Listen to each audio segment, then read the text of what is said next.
let's get into the game and let's get this show on the road. Okay, guys, this is the first best of 3. Again, you have the bracket in the... If you just type ! bracket in the chat. And I'll be linking it on my YouTube channel as well for you guys, probably either in the comments or in the description of the video. But anyway, the first match is going to be Light of Void Platinum against Loco, aka Coco, that is Diamond Random Player. I want to ask you guys in the chat, what do you think about me giving players names? Like, remember how the last time we played a tournament, I was like calling someone like Innovation or this or that based on their playstyle? Did you guys enjoy that, or did you find it offensive? Because someone made a comment to me that they found it very offensive that I would insult Hero or Innovation by calling these players that. I was like, that's kind of, yeah, you gotta chillax. It's all for fun, you know. No one's being insulted here. But anyway, in the top right we have the blue Terran, the Terran that amazed me with his gameplay last tournament. He is Light of Void. And in the bottom left we have a random player, Loco, Best Mod EU, aka Coco, the red Protoss player. So he's playing random, so we're gonna see his strategies. He's probably gonna be cheesing a little bit, because that's what random players usually do. They don't really go for super long macro games. So yeah, we'll see. Maybe he's one of the good guys. Okay, so so you guys enjoy the me calling players names. Okay, I thought so. I was very surprised. I was like, really? I mean, I doubt Hero or Innovation are gonna watch subscriber YouTube videos from me and be like, wow, that's kind of offensive. But you know, there's always a reason for people to get offended, I guess. Okay, so Loco going for an interesting build. I'm actually not sure how active Loco is as a player, because his build is a little bit off, but just spicy enough for me to like it. So he's gonna go for fast expand, he's gonna scout, and Light of Void, again, going for pretty standard Reaper fast expand. Pretty standard so far. Bops that probe. Wait, who did we say Light of Void was next tournament? I forgot. He was he alive? No, he wasn't alive. Was he alive in the last tournament? I can't remember. But we'll see. We'll see. I gotta find name for Loco as well. Yeah, he was alive. Okay, cool. Cool. And as we've seen in the last tournament, Light of Void didn't have amazing engagements and like amazing micro engagements. His macro was really good. Even though that's not really alive, you don't have a Korean Terran that has a bad micro in general. But I remember his playstyle reminded me a little bit of Alive, so we went with that. Okay, Reaper Scout coming in. We're gonna see what he's gonna do. He's gonna bop a probe or two. He's gonna hit the overcharge. Overcharge! Oh my god, Loco! The Coco! Look at this, bopping the Reaper like nothing. Very decisive. Look at this. Oh my god, I know who Loco is.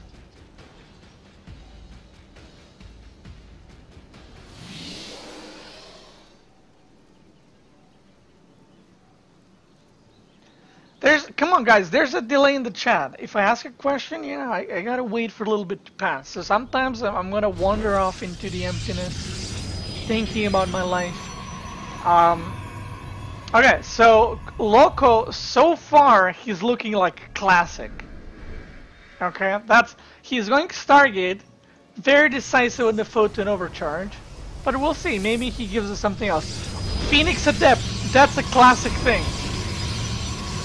to do. So I think Loco, aka Coco, might be indeed classic this time. Alright, let's check what Alive is doing over here. Oh, he made a turret. Very nice. You shall not pass. Okay, what is he gonna do with this? Oh, that's an interesting build. So he's gonna start +1 without the extra barracks. I mean, I'm guessing with all of this, he's just gonna move across the map. Nope, he's just... yep, okay, kinda, okay. I wouldn't mind seeing him move everything across the map because he has turrets, so he doesn't actually need to defend anything. Whoa, he's going for Blink. Okay. With only 3 gas. Okay. I actually never seen Loco play, by the way.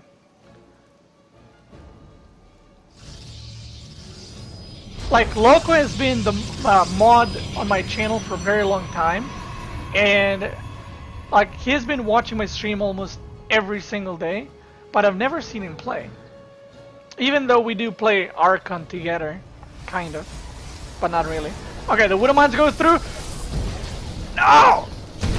Oh my god, that was so close. Oh my god. That was actually a good defense, considering how I thought it was about to go down. Okay, he needs to get the Oracle back ASAP. He doesn't have the energy. Ooh, this is gonna be close. Ooh, I think it's gonna have the energy as the Widow Mines reactivate. Yep, that's gonna be the exact timing. So, if he doesn't split the units... Oh my god. Oh my god.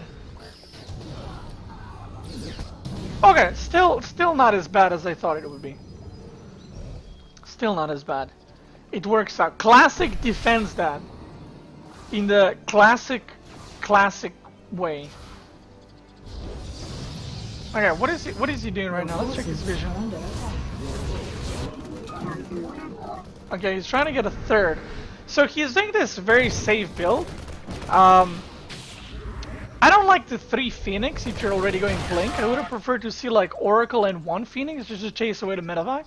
But I think 3 Phoenix with Blink is kind of unnecessary, so yeah. Okay. Let's see his transition. He's been macroing pretty well. You can see he's still spending his money. He's still going with the Phoenix, which is an interesting choice. Light of Void pings his supply depot by accident. I'm looking at it. There's nothing on it. He's going by it. Whoa! What is with these turrets? He's afraid of the Phoenix. He must hate Phoenix. He needs a little turret here, just to be fine.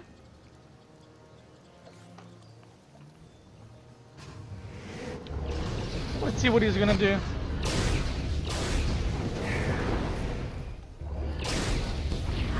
Okay, Bob's that. Okay. Light of Void, he's still making tanks. Okay, so he saw, I'm guessing he saw the Stalkers, or maybe this might be just his build to do, but he's making a lot of tanks, and Loco's unit comp right now is 13 Stalkers. So, what I would have liked to see from Loco is actually just move these Stalkers like here, blink them in the main base, and do some harassment. Nothing major, just a little bit of pressure. Okay, he scans the third, sees what's going on. Going Colossus, getting Immortal, very nice, very nice. I would like to see double Forge from Loco. Look at these armies. That's awkward. Alive and Classic. Oh, they're like, I like how both see it at the same time. They're like, oh. Okay, rip.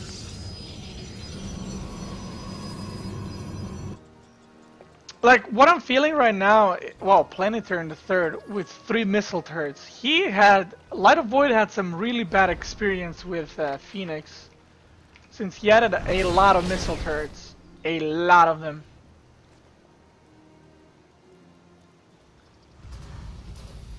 Okay, so what I think... Oh my god. Yikes. Yikes. So what I think what might happen is Loco just dying, because 4 siege tanks with this amount of stalkers, no bueno, guys, let me tell you. Oh, and he has no idea, doesn't he? Nope, he has no idea.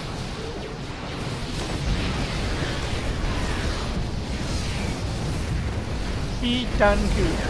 Alive punching through these pylons that are not even overcharged. Like, even the Colossus is like, feels bad, man, for the Colossus. Oh, he's gonna pull the probes. The Oracle sacrifices itself, the siege tanks. Oh my god, they're doing so much damage. So much damage. And yeah, I mean, he just lost how many probes? 21 in total. I think he had 8 lost previously, but it's looking pretty rough. Pretty rough. Like, if he had the Phoenix, he could have won that fight, I think, very easily by just lifting the siege tanks up. And then kind of just engage the bio with Stalkers, Immortals, and Colossus, and I think he would have been fine. But this is such a good move. Like, he notices that Loco's army is all the way here. So the only thing he needs to do is just Doom drop the main base, and that's kind of GG. So, yeah. Can't really do much. Double Forge going down, but kind of too soon, too late, not too soon. Yep, and this is the tough decision of every Protoss player. What happens is you send your army to main base to defend, and then your third gets sniped instantly. So when you're in that kind of situation and you're behind, there's no good outcome. Like, you're gonna lose something no matter what. Like, if you didn't go to the main base, he would lose a lot of production in the main base because he went to the main, he lost the third, so didn't work out either way. But yeah, a lot of Voids playing pretty well. He's going 3-3 and Loco is still on 1-1, so that's kind of rough. Very rough. Look at that micro. I was gonna say, look at that micro, and then 3 Stalkers exploded at the same time. And that's what's left from Loco's army. Colossus Observer, Mothership Core, and 2 Phoenix. I like how Light of Void scans the 4th. He's like, let me make sure he has no 4th. It's like, no, he actually... oh, there's the 1 Stalker backup. He needs to make a Sentry, a High Templar, Dark Templar, Adept, and a Zella, and then he can push across the map with all the ones. Whoa, is he pulling the probes? Wait, what happened there?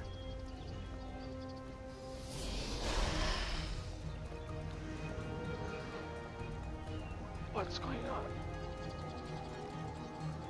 What did he... That had to be a misclick. He pulled all the probes from a natural to here. Okay, well, Light of Void is not gonna give him any time. Oh my god, he's gonna drop again. Ooh, hold up. Let's see his did he see the drop though? Nope, he did not. Did he? Shadows. Base is under You can see it on the mini-map, but I don't think he saw it. Or maybe he did. Oh my god. Third goes down again. Alive punching through, and classic with the weird little transition and then build will be losing game number 1. And we're going to have game number 2, and we'll see what Loco randomizes this time. GG, Light of Void takes game number 1.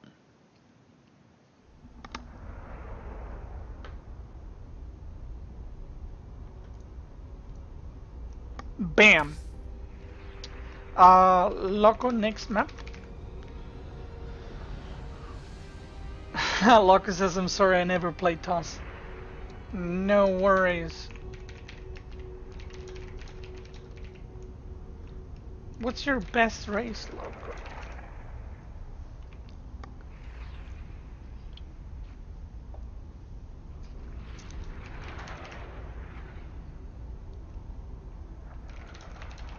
Alright, so Loco says his best race is Zerg. But Loco wants to play random. He doesn't want to pick Zerg. Alright, next map he picked is Acolyte. So let's get on it.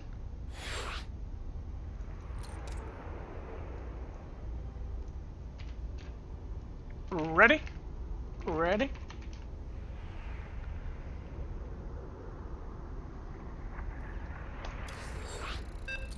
Let's go, boys. Game number 2, Loco again with the random.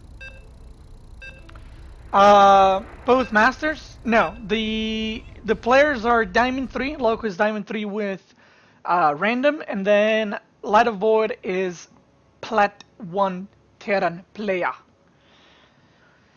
For people who are wondering if people are stream cheating or anything like that, first of all, the prize for the whole sub-tournament is a free monthly resubscription to my channel. So it's just kind of like a little incentive for people to participate and play. It's nothing major. You're not going to get rich in these tournaments. And I'm organizing these subscriber tournaments just for the kind of way to give back to the subs, because I know some people like to participate in them, you know, have their games casted and so on. So it's all in good fun. So I don't think there's any point for people to like stream cheat or anything like that. Anyway, let's get into the second game. In the top right, we have the blue Terran. He is alive. And in the bottom left, we have, we have Loco. That was classic last game. Which Terran he will be this game, we don't know. He's the red Terran, Coco. The reason, by the way, why I call him Loco, for those who don't know, he's mod on my stream, and his name on Twitch is Loco, and then his name in game is Coco. So, yeah. Whoa. Okay, this is what I'm liking already.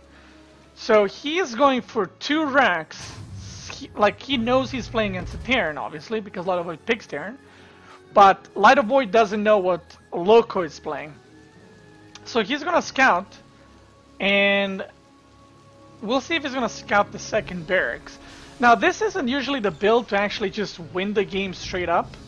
Like, you're not gonna just kill your opponent with this, but you can usually do quite a bit of damage to your opponent. But we'll see if Light of Void actually scouts. Okay, he goes in.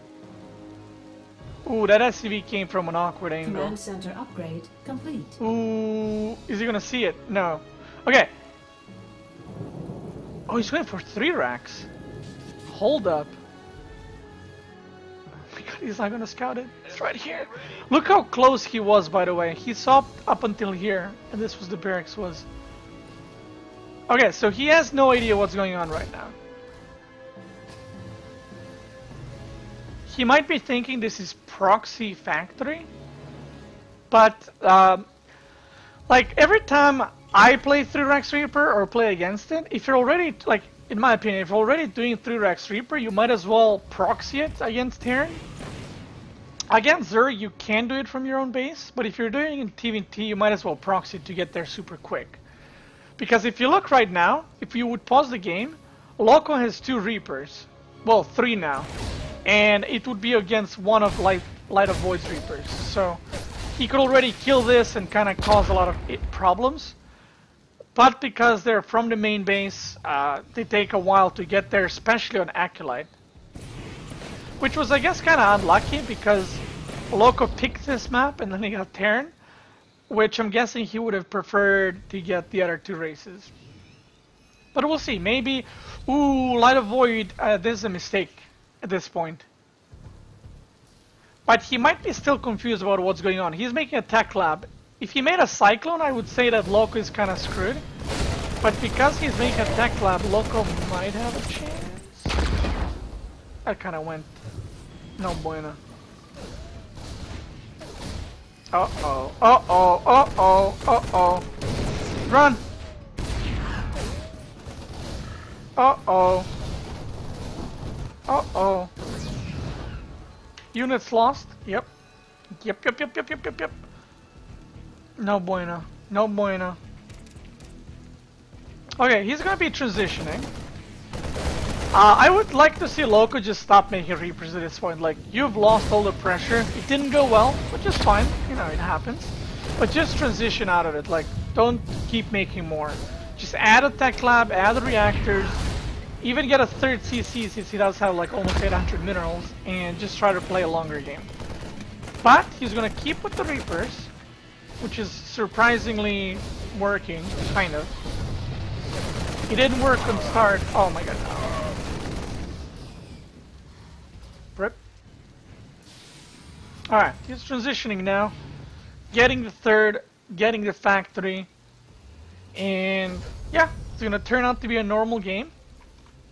Now, we'll see what Light of Void decides to do. In these kinds of situations,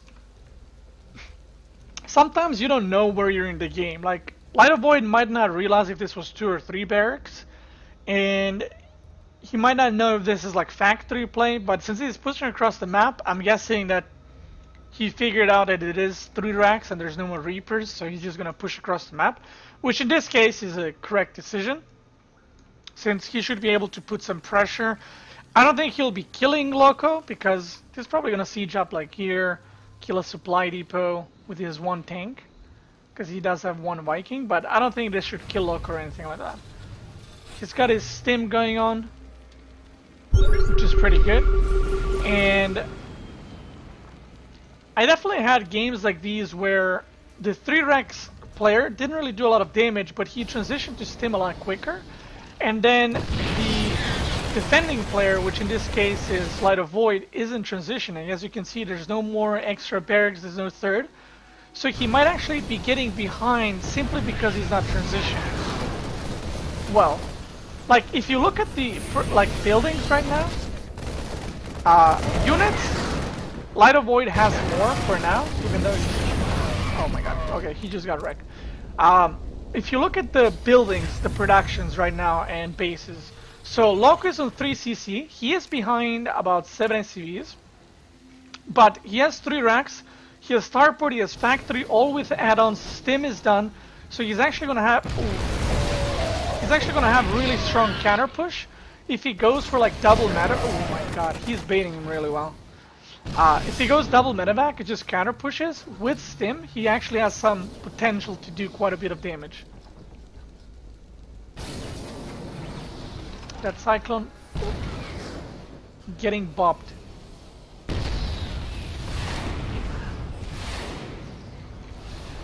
Okay. The Vikings trading. Why is this tank on half health?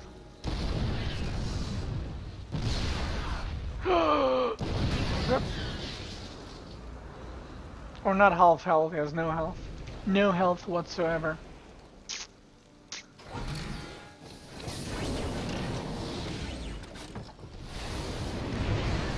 Okay. So this is I like this third. He's like, well, I can't get out of my base, I might as well do this. Silvana says, like your YouTube videos, man. Thank you. Much appreciated. Glad you're enjoying them. Ooh. Bopped. That was bopped. Clutch tank placement. See, this is why TVT is my favorite matchup. It can swing in one or another favor so often by just doing just simplest things ever. Like, because Light of Void counter pushed, he was, in my opinion, behind with all the setup that I've explained earlier. But then because he sieged up here, he didn't overcommit, he just stayed there. He made Loco stay in his base and have to defend. Meanwhile, he transitioned. Oh, there was a drop. I'm a potato, I apologize. Whoa, Loco. Oh no, never mind. He did 3x strip. So he killed like 3-4 SCVs just now with something. I did not see with what. My bad. The pain of the casters. But you can see Light of Void transition going up to a lot of barracks. So we'll see what Loco can do. Loco transitioning as well. The upgrades, 1-0 for Loco, 1-1 for Alive. Okay. So I'm feeling like Loco in this game is beyond. Because he went for 3 racks Reaper. That's kinda what I'm thinking.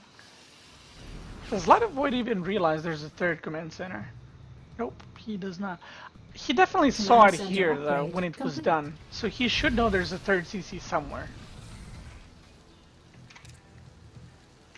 But yeah, like I said, TVT is my favorite matchup. There's so many things you can do, so many ways you can win. Oh, he's gonna see.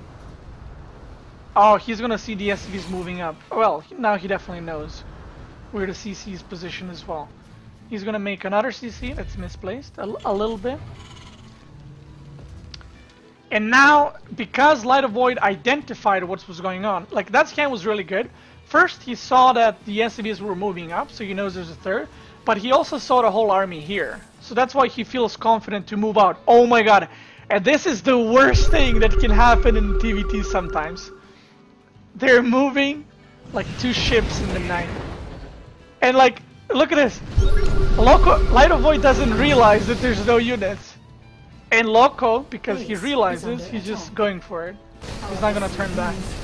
So this is gonna turn into awkward pace trade. But let's see who can react better. There's no going back at this point. Like, you cannot go back. You need to go. Whoever decides to... Oh my god. Where are his units? Uh-oh. Whoever decides to go back is basically dead. Like, this is a full-on base trade. And we'll see who can handle it better. So far, Light of Void is already in production, which is kinda checkmate. You know, like, you can't really lose from this point. Like, usually in base trades, and in general in TVT, whoever gets in opponent's base first kinda ends up winning the game. Oh my god, and Light of Void has planetary here, which I did not even see. Well, that's gonna seal the deal. That's funny. That's very funny. And that, boys, will be GG. Alive will be taking out Beyond in quarterfinals of this subscriber tournament. Bam. Loco is hoping, but there's no more hope. Only death.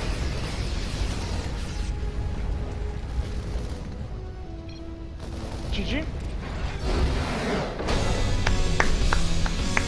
Very nice. Very nice. Okay, that was our first subscriber tournament game. Subscriber tournament number 2. Even though we had sub tournaments before, but this is the second official one that will be going on YouTube. So yeah, okay. Now, let me know your guys' results.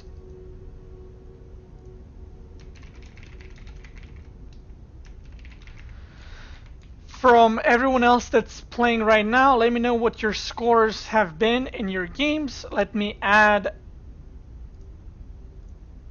this one. Hold on. Boop. Okay, so Light of Void moves on. 2-0 over Loco. Bam. Purple 1-2-0.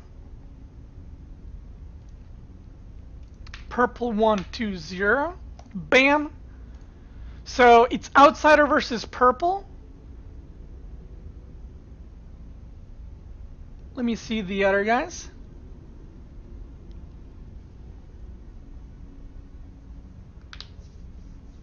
What they're saying, they might not be done with their games.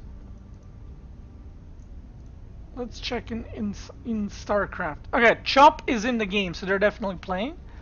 And then who else? Who else was playing? XX Lock and Phoenix Tears. Okay, let's see. They're not in the channel, so I'm guessing they're playing as well. Alright, this is what we're gonna do. I will be casting.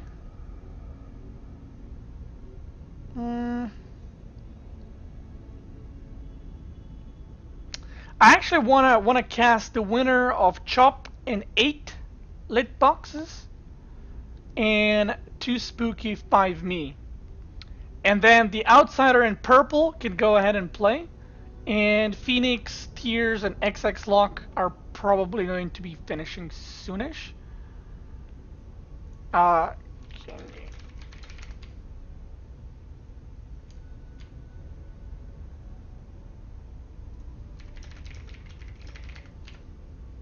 Okay, so Chop and 8 only did 1 game so far, so that's been an interesting series, I guess.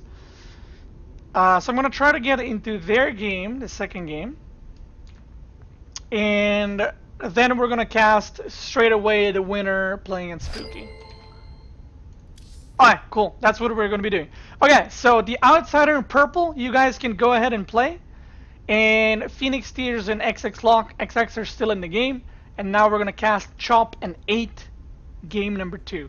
Boom.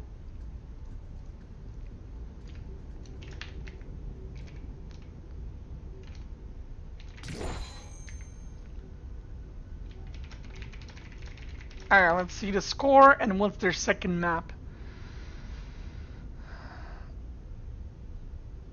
Yo, Beast, is it too late to enter? Yes, it is. It is too late. Is this Diamond Lower tournament? No, this tournament is open to all the leagues. And then next month, starting November, we'll be having specific league tournaments. AKA, one tournament will be from bronze to plat, and then the other tournament will be diamond and masters only. Okay, it's 1-0 for Chop. The second map, they said Acolyte. Oops, no, that's not the one.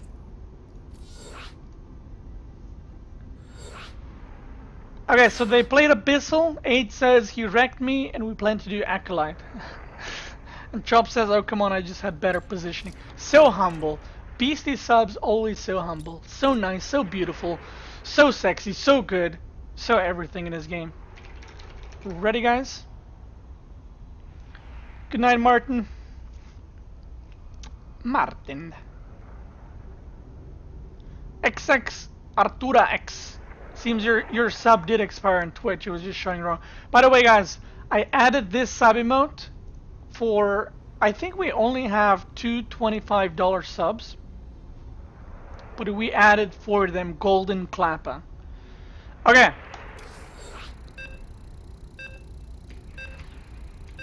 Okay, 8-bit Loxes, by the way, is also random player. Phoenix Tears 2-1 versus. Okay, Phoenix Tears 1-2-1. Let me add that as well.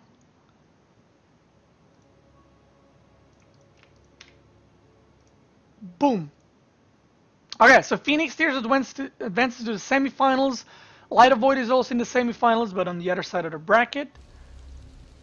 And that's it. One sec.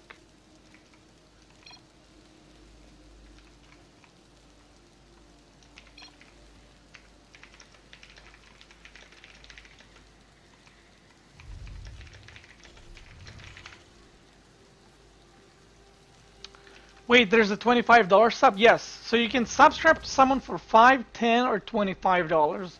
And they added this a couple of months ago just as like, I guess, you know, I don't know what to call, a more generous way to support your streamer. How do I join your clan? All you need to do is join chat BSTQD on E or NA when I'm streaming, and just ask someone to invite you, or if I'm not streaming, just be on Discord and ask someone to invite you. Okay, in the bottom left, we have our green Terran. It is Chop. I'll just call him Chop because I don't want to chop his name, aka butcher his name. Okay, in the top right, we have another random player, by the way. Another random player. He is 8-bit Loxes. Boom.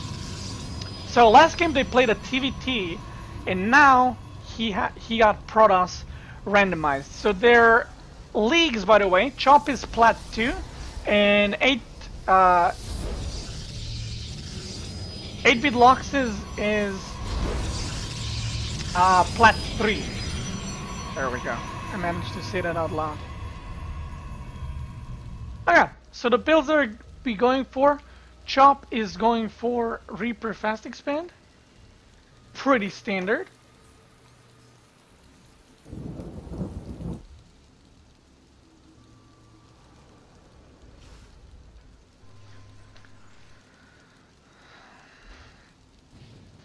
Can we play on the new maps for next season? See, that'd be a good idea, actually. That's a very good idea. We could do the next sub-tournament in November already on new maps, even though I'm not sure when the new season is starting. But we can just do a sub-tournament on them. Okay, So Chop is going for a very quick tech lab, and I'm guessing for a quick stim. Meanwhile, we have... Whoa, we have double gate. Triple gate. Wait, what's going on?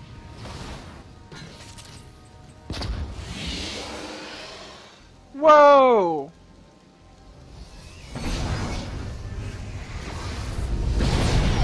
Bops that Reaper. Wait, is this a misclick or is he actually going for triple gate?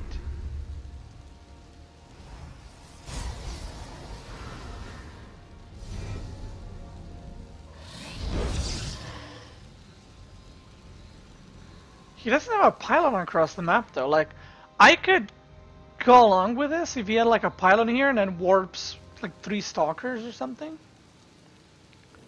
But he seems to kinda just play a little bit defensive.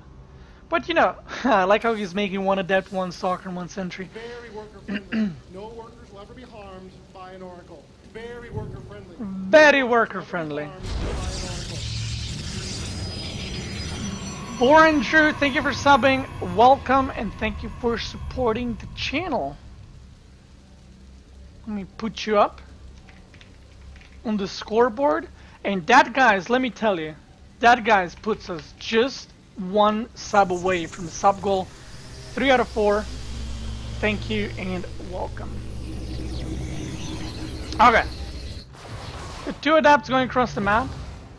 Chop actually played it pretty greedy, like this fast. So, okay, so this is why, by the way, if you go Reaper fast expand, your first barracks is always reactor. The reason for that is, he went tech lab on the first barracks, his stim is done, but he has only 4 marines. So you can't really do anything with that. That's why you want to have reactor, because it's better to have 10 marines with no stim than 5 marines with stim. At least in the starting point in the game. Alright, so he's gonna pop a Widow Mine, playing it safe, made blind missile turrets.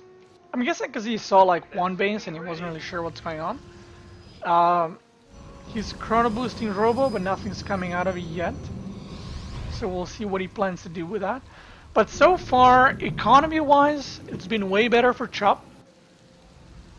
And also tech-wise, like he has stim, he's making tanks, he's getting shields, he's getting +1. So there's a lot of things he has going for him right now. But we'll see how he transitions. Players can always make mistakes and kind of kill themselves, basically.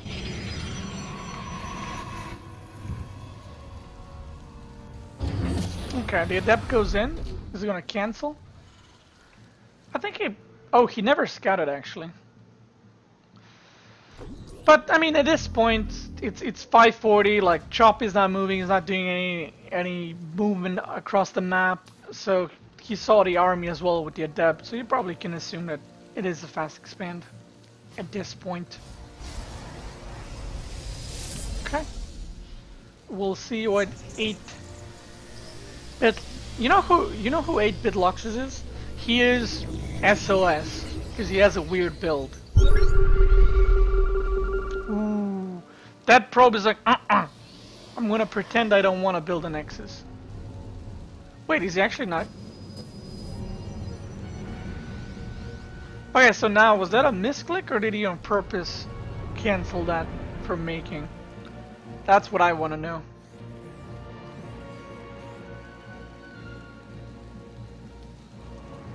He's just adding more gates. He wants to go for it. He might just like warp billion adepts and billion gateway units and just kind of not care for the upgrades or mid or late game. But I'm kind of worried. Like Chop is already getting +2 weapons, so it might be very, very dangerous.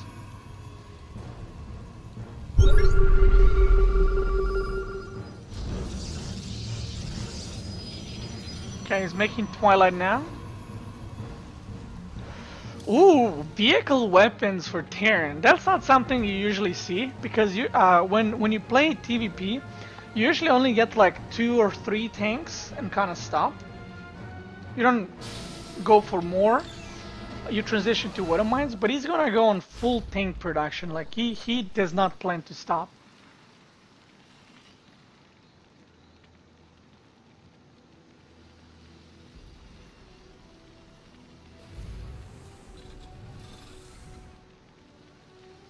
Ooh, Adept Glaives. It seems as since he's not expanding, I guess he just changed his mind. And he's gonna go for a big push. But I don't know, man. I'm pretty scared for him at this point. SOS not looking too good in this game. Unless he catches... Who is Chop? Let's see.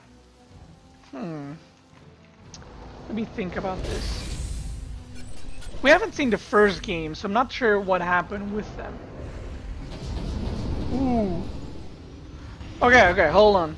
Chop said, or 8BitLux said that Chop had better positioning, and now he's doing a Doom drop, and that's something TY would do. So we're gonna go with TY versus SOS in this game. Oh my god, that's so many of those. Uh-oh. The Doom drop. Doom drop is something only Protoss and Terran players understand how painful it is. Oh my god, that's gonna be so hard to break. Whoa, a recall, I like that. Overcharge? Very nice, very nice. He needs a Guardian Shield. Guardian Shield! Oh yeah, I guess he doesn't need a Guardian Shield. Okay, units lost. See, this was a good cleanup. You know, the units lost tab is kind of same, but then you look at the workers killed, and that's the problem. He just lost all of his economy, and oftentimes in pro games, you see when someone loses this many probes, they just go across the map. The reason for that is pretty hard to come back when you lose that many probes. It's like, yeah, you can remake them, but if you're remaking probes at this point, you're not making army units, and then your opponent just gets way ahead in supply, simply because, well, he has more income. Look at TY meanwhile, making a hidden base, because why not? He's like, you know what, I'm ahead. Who cares? I might as well do it. Okay. So 3-3 for Terran coming up with +2 for siege tanks. How many siege tanks do you have? 2? Yep, 2 siege tanks, 40 marines. So this is almost a pure marine army with 2 marauders sprinkled in. That's my favorite, one of my favorite words, by the way, when I hear casters cast, when they say, like, you know, we see an army moving out with a lot of marines, marauders, and then a couple of widow mines sprinkled in, or a couple of widow mines trickling in. I'm just like, yeah they are.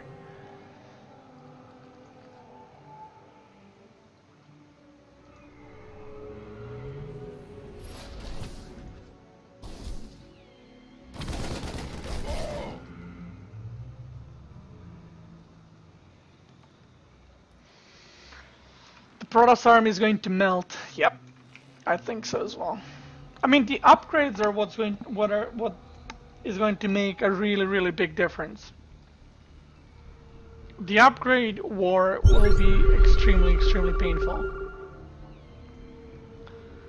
I mean, he's coming here with the War Prism and the attack, but there's just so many units. Like, look at his production as well. He has 8 Raxes, Factory, even a Ghost Academy. 3-3 about to be done at like 12:30, 12:40. So that's pretty sick. Look at his economy. Boom. 70 workers to 48. And that's without mules. Oh my god, he has so much energy. If he dropped all of these mules, he would have like infinite income. And he has a 5th as well. Holy guacamole. War Prism, couple of zealots going in, couple of zealots trickling in. That's not going to work. Oh, but he gets out of position. If you force field, maybe. No. There's way too many. Lord into GG. Okay, that's going to be 2-0 for Chop. Look at their APM, 100 versus 100. That's pretty funny. Not only it's like 100, but both of them have 100, which is pretty cute. Okay. GG's, guys. Okay. Now, let's look at the bracket once again. Look at me getting all professional. Changing the overlays, changing the brackets. So good. Okay. Nothing there. Okay. So we had a 2-0 just now. Boom. Okay, Spooky. So the matches that are going on right now, the Outsider versus Purple are playing already. So the only game I can cast is Spooky versus Chop. And then I'll see if I'm going to be casting Phoenix Tears or Phoenix Tears versus the winner of these two, or Light of Void versus the winner of these two. We can just make a straw poll and you guys can vote what you want to see. Okay. Was good. Good times, good times. Okay, you ready?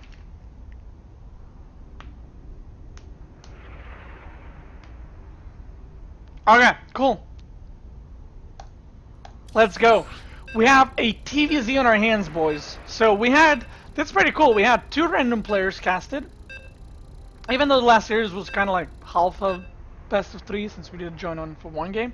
Now we're gonna have a TVZ, so we'll see how that goes. I'm not sure what race Purple is because he just subbed today. The Outsider is Terran on the top side of the bracket, so it's Terran versus something. And then we have the winner of that will play Light of Void. And I think Phoenix Tears, if I'm not mistaken, is also random. But anyway, let's get into the game. In the top left, we have the Trump Zerg, the orange Zerg. His name is Anal Freeze. In the bottom right, we have the green Terran that we just saw play against. 8-lit boxes. He is the green Terran Chop, aka TY. Okay. Let's see what Anal Freeze can do this game. This is Spooky, by the way. 3 Spooky, 5 me, or 2 Spooky, 4 you, or however you want to call him, because he has different names on different platforms. The last sub-tournament, I think I casted his games on NA server, where he actually had his proper name. So, we'll see what he plans to do now. We'll see. So far, pretty standard. Hatch first. On the other side, Chop, going for Reaper, Fast Expand. And if you guys are curious, the leagues we're dealing with in this game are Chop is, once again, Plat 2, and Spooky is NA Diamond 3. And Chop is from EU server.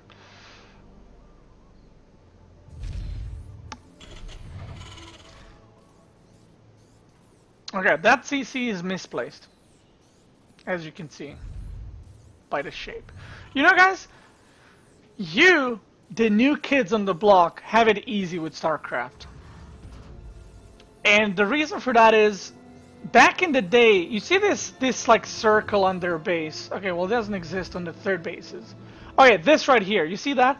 That didn't exist in Wings of Liberty. So people were misplacing their command centers and hatches all the time. I mean, you know, all the time.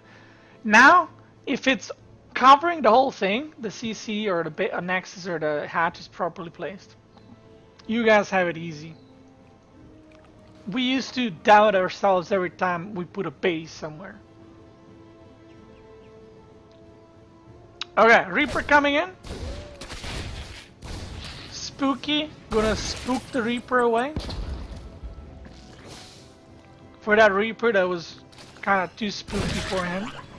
I will stop making these dumbass puns eventually. Okay, drone sneaking out, very nice, very nice. He's gonna get that base down. Meanwhile, oh, Chop again going with the tack clap first. If he starts stim, again he's gonna have stim with no units whatsoever. Okay, the Reaper, 2 link kills. Not bad. Not bad. See, if I was coaching Chop, I would fix his build first. You're a caster, puns are required. That's true. That is very true. Okay, Chop going for a scout. He's gonna see a Baneling nest. Is that actually going to spook him though?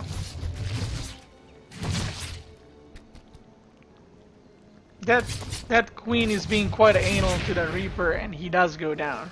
He kind of froze there, and he just, you know, got chopped to death. Okay. So let's see. Whoa! I did not see these racks go up. Okay, so 4 racks extra. Is he gonna pop reactors? Yep. Why the hell not? 3 reactors coming up. So this is gonna be a very, very committed 2 base push. He needs a reactor Hellion first, right? I mean, like, I would suggest if you're Terran playing against Zerg, you want at least 4 Hellions. And then you can do whatever you want. Whether it's being aggressive or, you know, being passive, that's up to you. But I think 4 is a pretty good number to do that. So, Overlord kind of just floating around. Siege tank is coming apparently to kill it. Oh no, siege. I thought siege tank is coming here. Lol.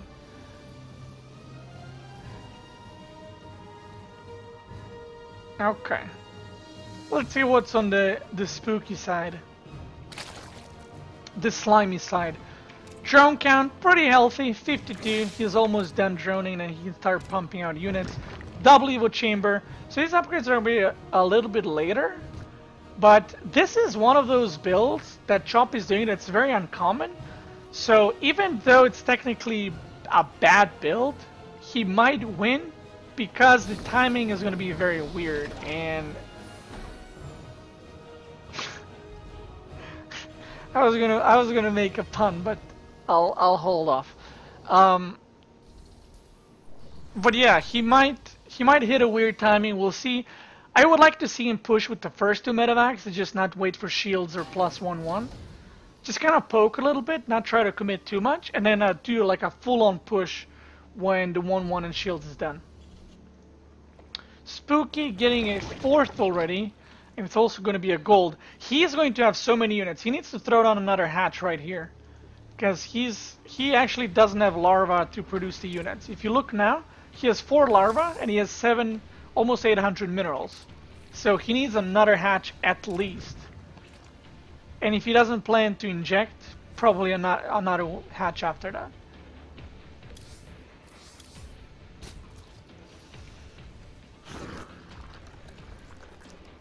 Okay.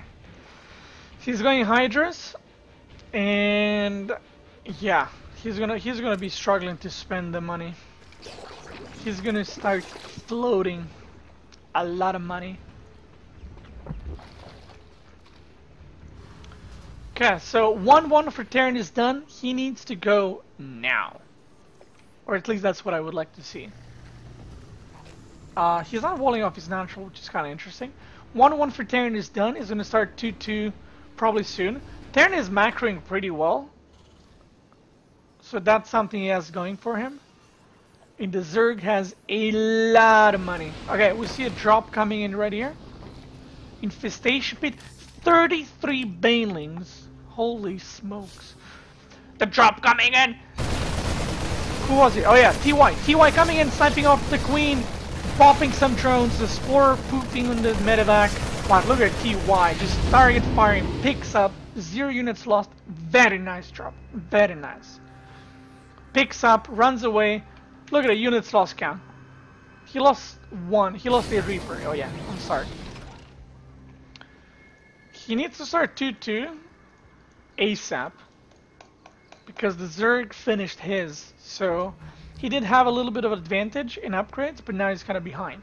But I guess Chop, we saw him same in the last game. He's kind of more defensive player.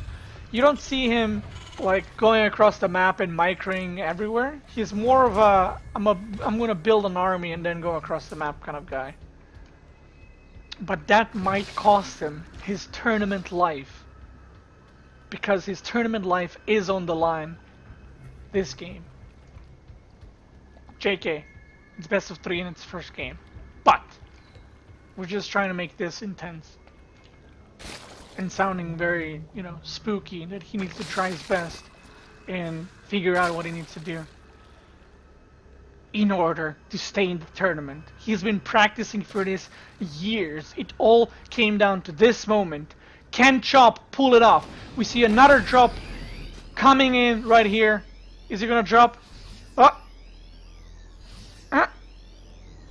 No. Yeah. +2 armor going up. There's no +2 weapons. That's an oopsie.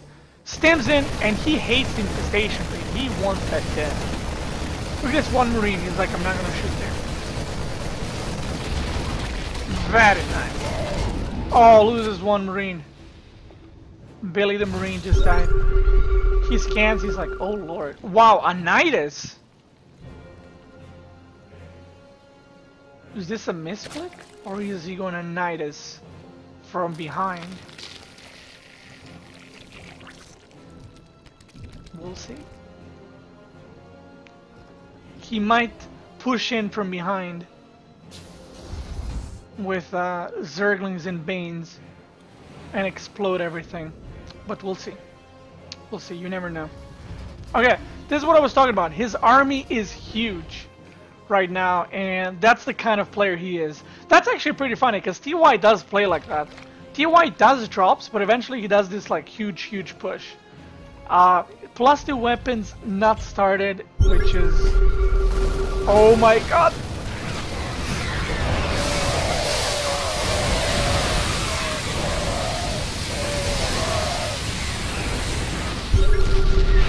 Okay. That did not go as well as I think Terran would have hoped for. Oh, look at the Medivacs. Oh, the Medivacs are forgotten. He's like, oh yeah, I got these as well. Let me pull them back. I don't know why... I don't know why Hydras ran away, by the way, because 3 tanks were here, and then tanks had no vision, and Hydras were like, nah, you go run away. Okay, Marine drop here, gets popped. See guys, this is the biggest problem in this game. Not him actually losing the units. The problem is he doesn't have +2 weapons, and the Zerg soon will have +3 armor and ultraless armor. And we all know how painful the ultra armor is if you're a Marine. Let me tell you, it's not very nice. It's very painful. Okay, I was about to say the tanks are gonna get stuck here, but then he lifts off the barracks. But then he blocks off the path with this tech lab, so the tanks will get stuck anyway. It is only +2 armor. I mean, yeah, it is for now, but it will be +3 eventually. Okay, boys, we have a macro game on our hands. A full-on macro game. I'm super excited for this unit to come out, to chomp some units. Okay, Zergling, Hydra, Baneley moving out. He actually doesn't have a lot of tanks, only 3 tanks. But the thing is, as a Zerg player, and I've noticed this because I've played quite a bit of Zerg recently, sometimes you don't know what your opponent has. So he might have seen 3 tank shots and, you know, he doesn't know if it's 3 or 10. But this is a very good push. He sees the tanks there, so he's like, okay, let me just pop this just right there. That's actually fine, even though he blew up Banelings. Totally worth it. He doesn't care. He has the money. Look at his money. He has the money. He doesn't care. Okay, he placed another hatch right here. He's making... Oh, he made an expand the bottom side. Oh! Almost canceled that CC. Very nice. You can even just go there with Hydras and just kill it. But yeah, this is gonna be a rough game for Chop to recover from. Wow, 45. Lol. Even the sensor tower, to add that little bit of extra assault to the entry, blocks off the siege tank. Feels bad, man. Oh, he unsieged. But does Anal Freeze realizes this is the time to pounce? Oh my god, he goes for it. He smashes through the siege tanks. And Anal Freeze. You know who Anal Freeze is? Anal Freeze is Dark. He's playing like Dark right now. Dark versus TY. Look at this. Punching through, move commanding his units into Terran units, because why not? He's so far ahead, he can do whatever he wants. The Ultra tanking everything. The double dot V comes out. And Dark takes game number 1. Very nice. Very nice. Second map. Chop, chop. Rip TY. TY played well, but in the end, you know. Abyssal, please, sir, says Chop.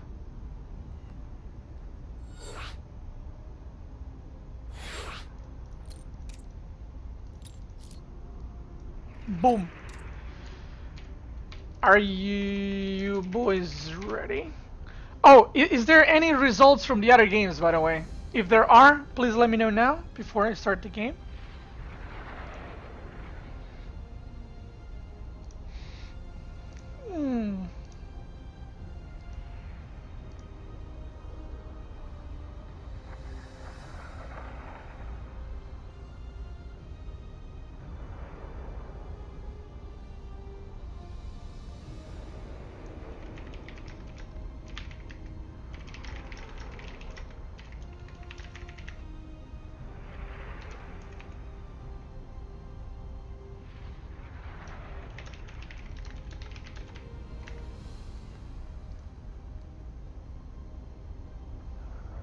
Okay, Chop is ready.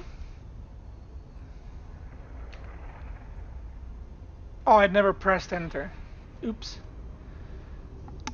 Let me see. Okay.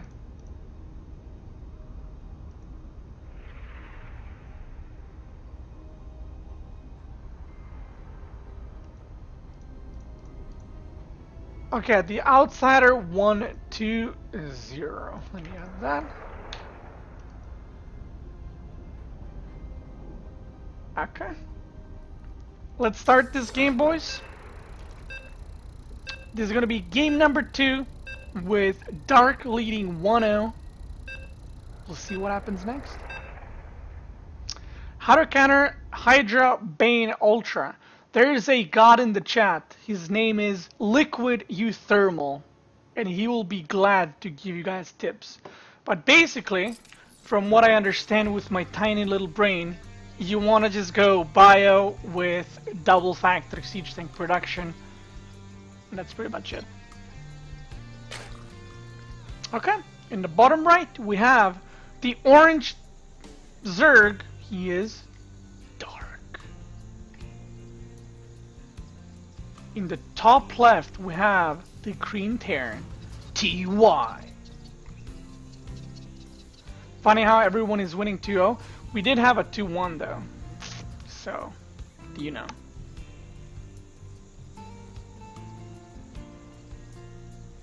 Okay. Let's see. Is this gonna be? Whoa! Hold up, Chop.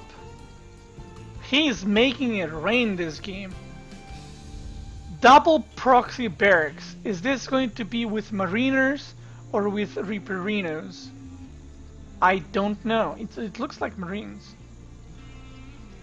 But okay, so I've talked about this before. I think going proxy 3 ranks is too all in. So I'm liking this choice. The question is, can he transition properly from this? He needs to add a gas. I think, if I remember correctly, it was when he starts orbital and marine, he adds the double gas, and he wants to bunker rush, make the Zerg like cancel the hatch or kill it, and then Oh, he's gonna go 3 racks. Okay. Oh, he's gonna go 4 racks. Okay, okay. He's just gonna make another one, I think. Maybe. Maybe. See, this is really bad for Anal Freeze because he went like up to 16, 17 drones, then gas, then more drones, and then pull. Like this is the latest pull I think that you can get. Okay, so 3 racks is very, very committed, and he actually did not see this. Look at this. He missed it by a little bit. So good racks placement by Chop Chop. Is Smokey gonna make Zerglings? Okay, 6 Zerglings in the way. That's at least something is going for him.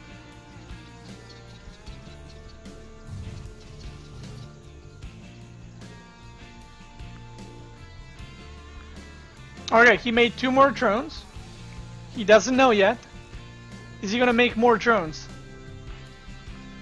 Okay, place a bunker. Very nice, very nice. Got a micro, got a micro. Very nice, very nice, very nice. Very nice, very nice. Very nice, very nice, very nice. Where's the Marines? Help! Help!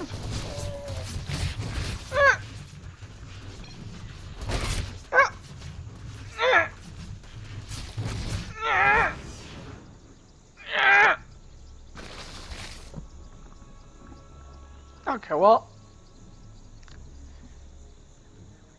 I think if he actually had all Marines there, he would have maybe not won the game, but he would have done a lot better. Oh, he's about to get crunched. He's about to get eaten alive. Look at this.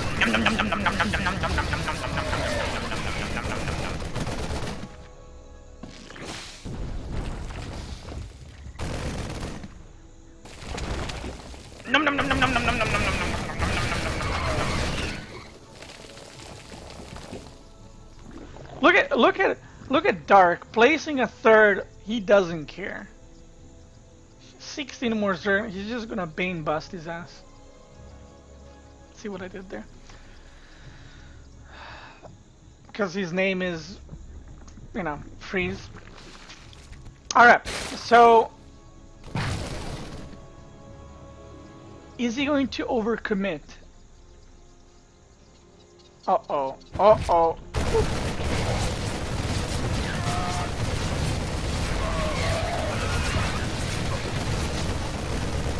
This is like very good positioning, like standing here.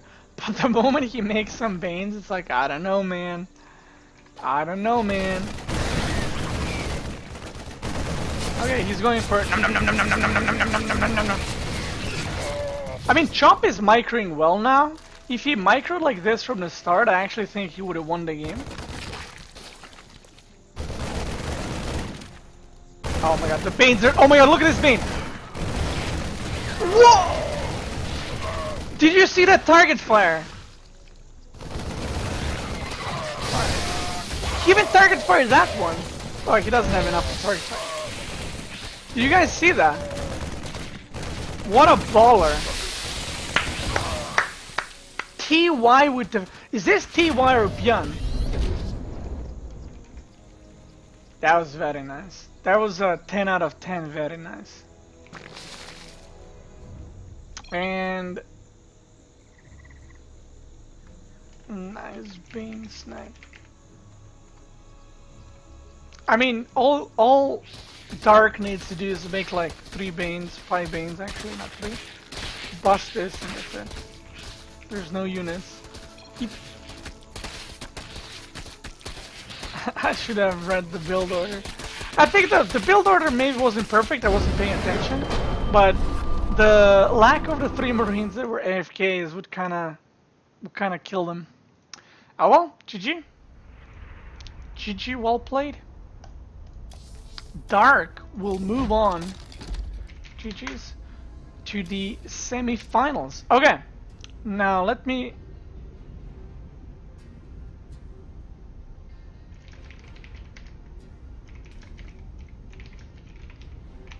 update the scores. Okay, let me open this up for you guys. Okay, so we just had Spooky win 2-0. Boom. Okay, now we're gonna have a actually no straw poll. We're just gonna vote. Okay, if you guys in the chat want to see the Outsider versus Light of Void, type 1. If you want to see Spooky versus Phoenix Tears, type 2. Phoenix Tears is random, so the first match is TVT, the second match is ZV random. That's something to consider. Okay. I'm not hating, you know, I am Terran, but Zerg versus random, kinda cool. Kinda cool, you know? Okay. Okay, let's make a straw poll. Let's make a straw poll. Which one to cast? TVT.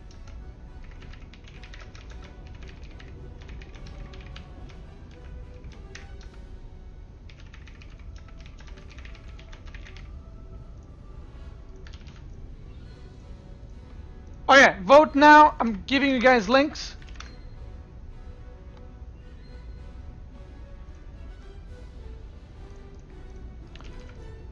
We're going to wait like 2 minutes and then I'll be picking which one I'm casting, and then the second one that I'm not casting can go ahead and play.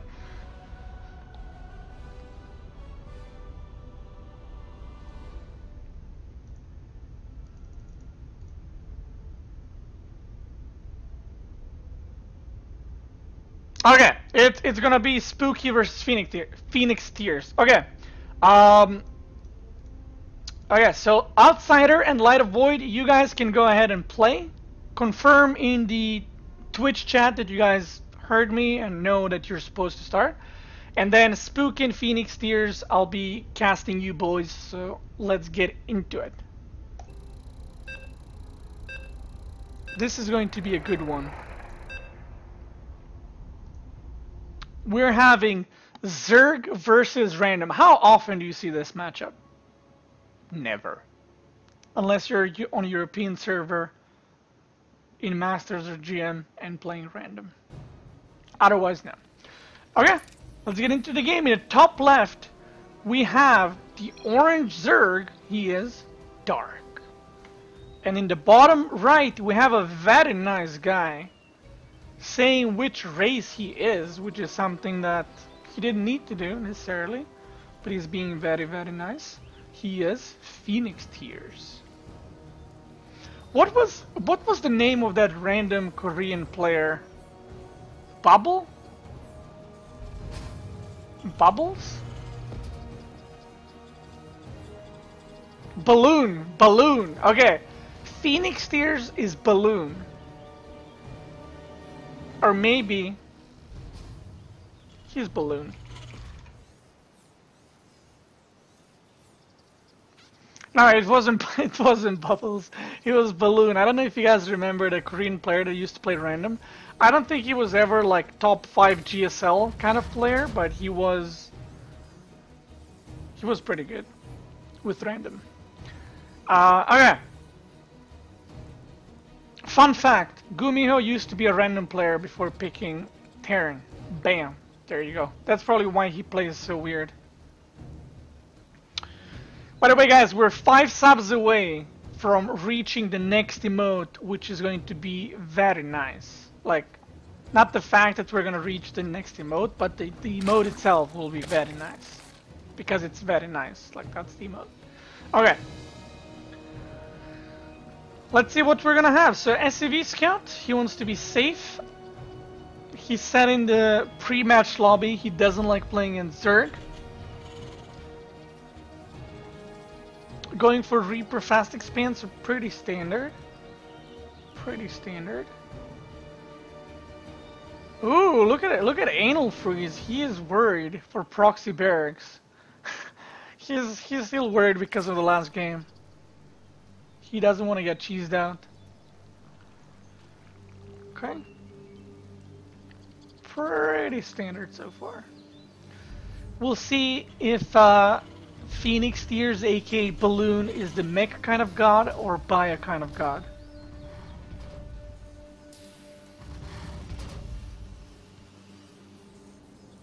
Second gas coming.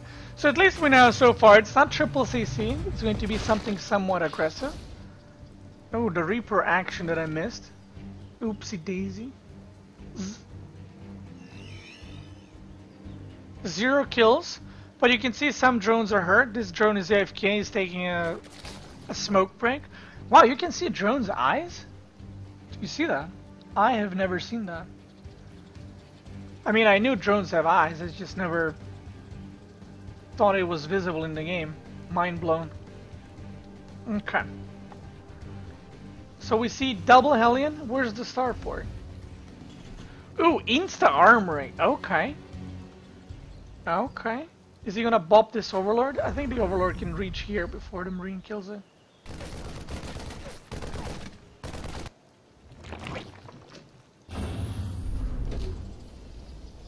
Ooh, second factory. Okay. Okay. Very nice. So we will be seeing that sweet, sweet mech. Yummy. Yummy, yummy in my tummy. That's what I say every time I see mech. Doesn't matter what race he plays against. I always love mech. Okay. Anal Freeze, he wants to know what's in the back of Phoenix Tier's base. Oh, but he's not gonna see. He sees the barracks. He's trying so hard. He thinks there's stuff here, but it's here. Boom. Very nice. He waited with the barracks until the Overlord was dead so he can swap, which is very smart. Good decision making by him. And something we saw last game is that Dark over here likes to play very Zergling Queen heavy. Actually, not even that Queen heavy, just Zergling heavy.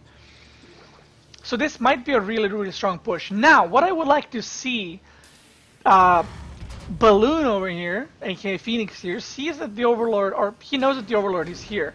So I would have liked to see this barracks lifted, put over there so the Marine can shoo away the Overlord, and then he can move out without the Zerg knowing. Oh, this is a fight you don't want to take, Zergling. Okay, +1, this should be, if Phoenix Tier is executed properly, this should be a +1 timing with Hellbat Cyclone, which is really, really strong and really, really nice. But, look at this. Dark realizes, and he's not sticking to Zerglings, but he's making Roaches now. It's pretty good by him. Good reaction. Some would say very nice reaction. And I forgot to mention League. So Phoenix Tiers is Diamond 3 on EU, and Spooky is Diamond 3 on NA. So it's as even as it can go in this game. And again, Spooky is struggling to spend the resources a little bit. Let's see. Whoa! You don't want to lose the Cyclone. You don't want to use the Cyclone. No! Move! Move! Move! Alright, loses one. But this is, I mean, so far it's been pretty good. He needs to save the Cyclers, because he saw the Roaches. Oh my god, there's 11 Roaches coming. He saw the Roaches, so he knows that he's going to be dealing with that. And Hellbats are not really the thing you want to be having against Roaches. So Cyclones are the ones that are going to do a lot of DPS. Like +1 Cyclones are super good. And we see the push coming in. Balloon punching through. Oh my god, the mule comes down. Whoa. Spooky got wrecked with the mule there at the end. Very nice timing push, and the random player takes game number 1. Nice. Map.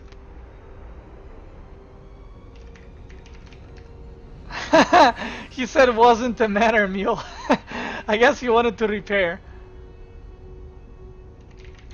That's what I tell my viewers.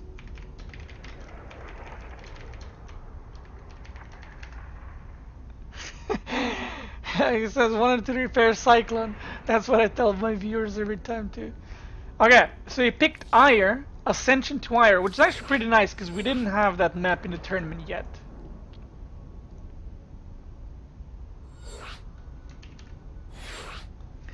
I trust him it wasn't for BM. I just like to spice things up, you know. I'm a professional YouTuber slash caster slash noob. So, you know. You guys ready?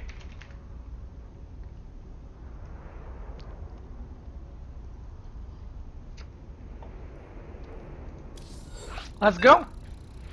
Another Zerg versus random. I wonder, I should have asked Phoenix Tears what is his main race. Because that wasn't a perfect push from, you know, the double factory, but it was pretty good. So, I wonder what his main race is.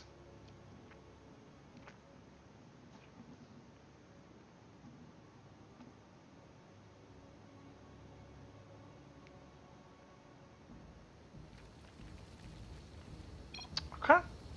Ooh, we got a new matchup. Okay, top left, we have the Trump Zerg, the orange Zerg, it is Dark, aka 2 Spooky 5 Me. In the bottom right, we have Balloon, aka Phoenix Tears, aka Pink Protoss. That's him. Okay, so he got Protoss this time. He's gonna go for that normal fast expand. Phoenix Tears, I gotta say, is looking pretty good so far. I'm liking his play. I mean, he did play mech, so you know, if you play mech, you kind of get like a little bit of prestige points in my book. And we'll see what he's gonna do with Protoss. If he goes for Sky Protoss this game and mech game earlier, he's gonna steal my heart. Because that's how I play against Zerg. He's gonna make me tear up and cry in front of you guys. Oof. I just get all emotional thinking of that possibility. Him going mech and then doing Sky Protoss next. Too perfect, too perfect. Can't handle it. Okay. Okay, Daunted, what's his main race? Since he said to ask you. Or give me his best race and his worst race. Do you want a tissue? I got it right here. Okay, I'm good. I can cast again. Okay, so he scouts, sees the hatch first, expands like a baller he is. Needs a pylon, there's the pylon. 10 out of 10 plays so far. Love it. Love it.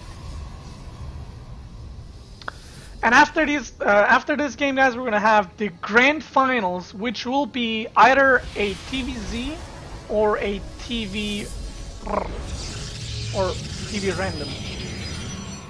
Which either way is gonna be pretty good. Best race Terran, worst race Zerg. Okay, so his Protoss is halfway. Okay, well, so far he got lucky with the matchups because he didn't get ZVZ. So that's good for him. Is there going to be a Stargate? Is he stealing my heart? The probes are moving. I'm just trying to see. Is he going to steal my heart?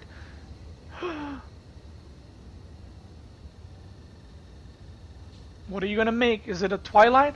Is it a Robo? Is it a Stargate? What? Make something. Stargate.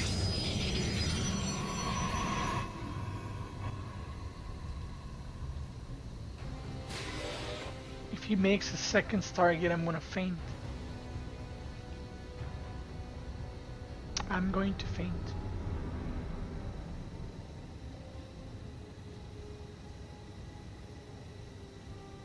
Hold me my chair. I'm not feeling well. I am overwhelmed with emotions. Okay, he can still be ground Protoss, let's be honest. He can just open one Oracle and then go into ground. Is that a solid wall? Yep. It's a pretty good wall. Okay, so he scouts the third. He's gonna scout the natural. Okay, sees a lot of drones. You should know this is pretty standard.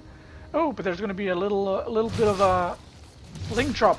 Now, if this adept survives, which he's not, wait, did he see? Hold up. He did not see the Evo chamber.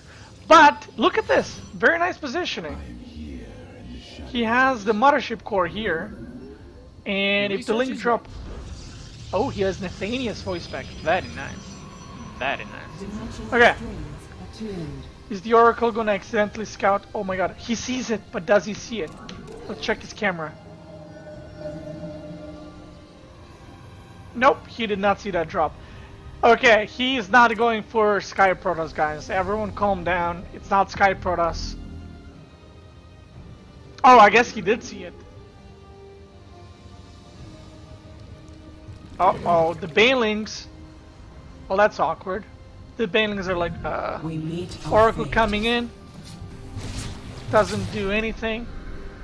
Gets denied, absolutely denied. His money is going a little bit high. He probably should be getting a 4th base now. Unless he just plans to like all in off of... Oh no, he has 3rd. Did I say 4th base? I mean 3rd. Okay, he's getting a 3rd. He's gonna get a Phoenix. He needs to take care of this Overlord. Over here. That is the slowest Overlord. Now there's... You can see there's a little bit of a... I don't think he's gonna see the Banelings here. So he actually might be losing a lot of probes, because it seems that he forgot about the Overlord drop. Okay, he just saw it. But does he see it? Drop the Banelings, you got no time. You got no time! Your base is getting blasted.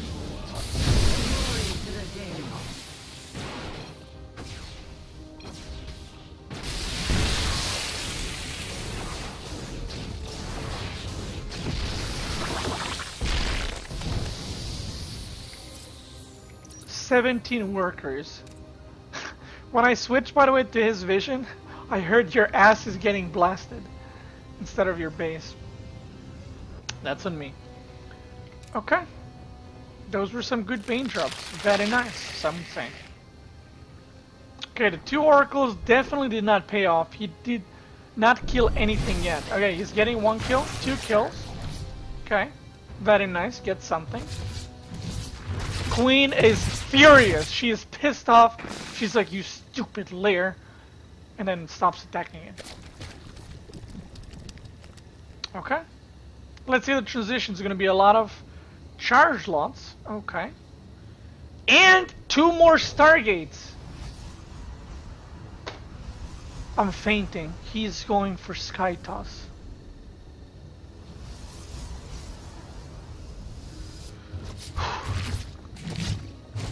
Guys, we're gonna see Sky Protoss with a lot of oracles.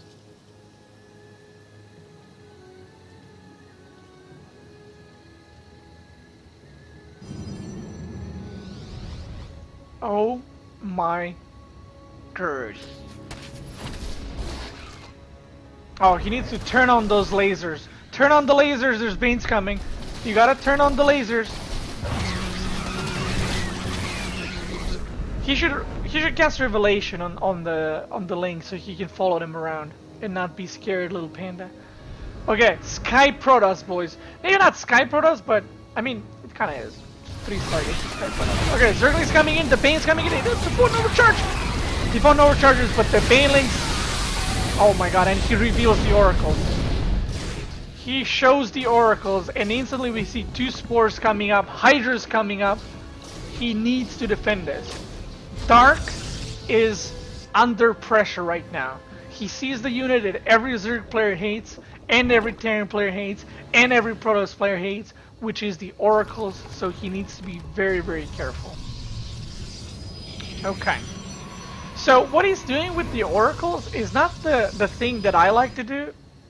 I mean, my thing I think is kind of outdated. When I played Sky Protoss to GM, I just went straight into 3 Stargates, just mass Oracle of like no ground units into carriers. But this is a newer way to play Sky Protoss, which is you go 3 Stargates, but you also get Charge Lots and Archons, or High Templars to spawn. And I think this is a lot better way, but ever since I finished my Sky Toss series, I didn't actually have the chance to play this style and try it out, so yeah. But I think it's a lot better. I've seen some pro games with it. It looks very nice. Okay guys, once again, we see the Nidus.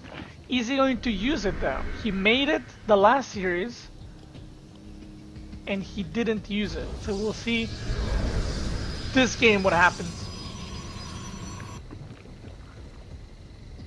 Okay, so many Hydras. He needs to have a lot of charge lots.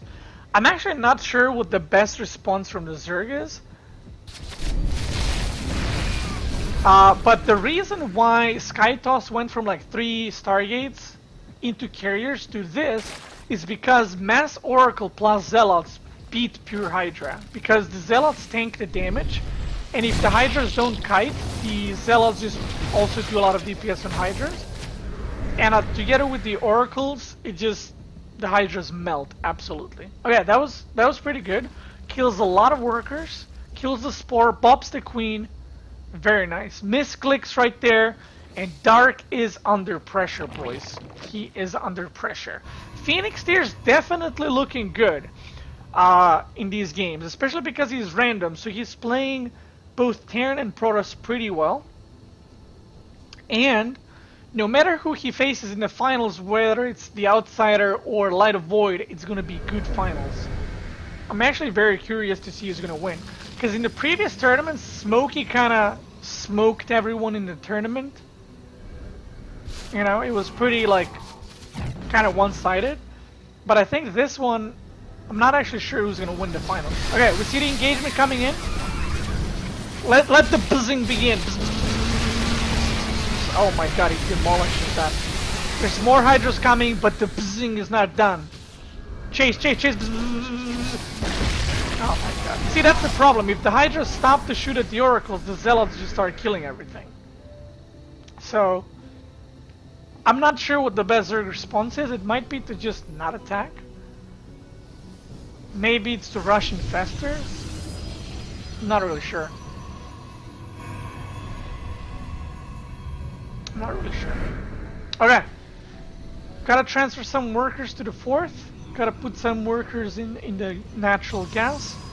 Main's looking good. Fleet beacon coming out. Oh my god.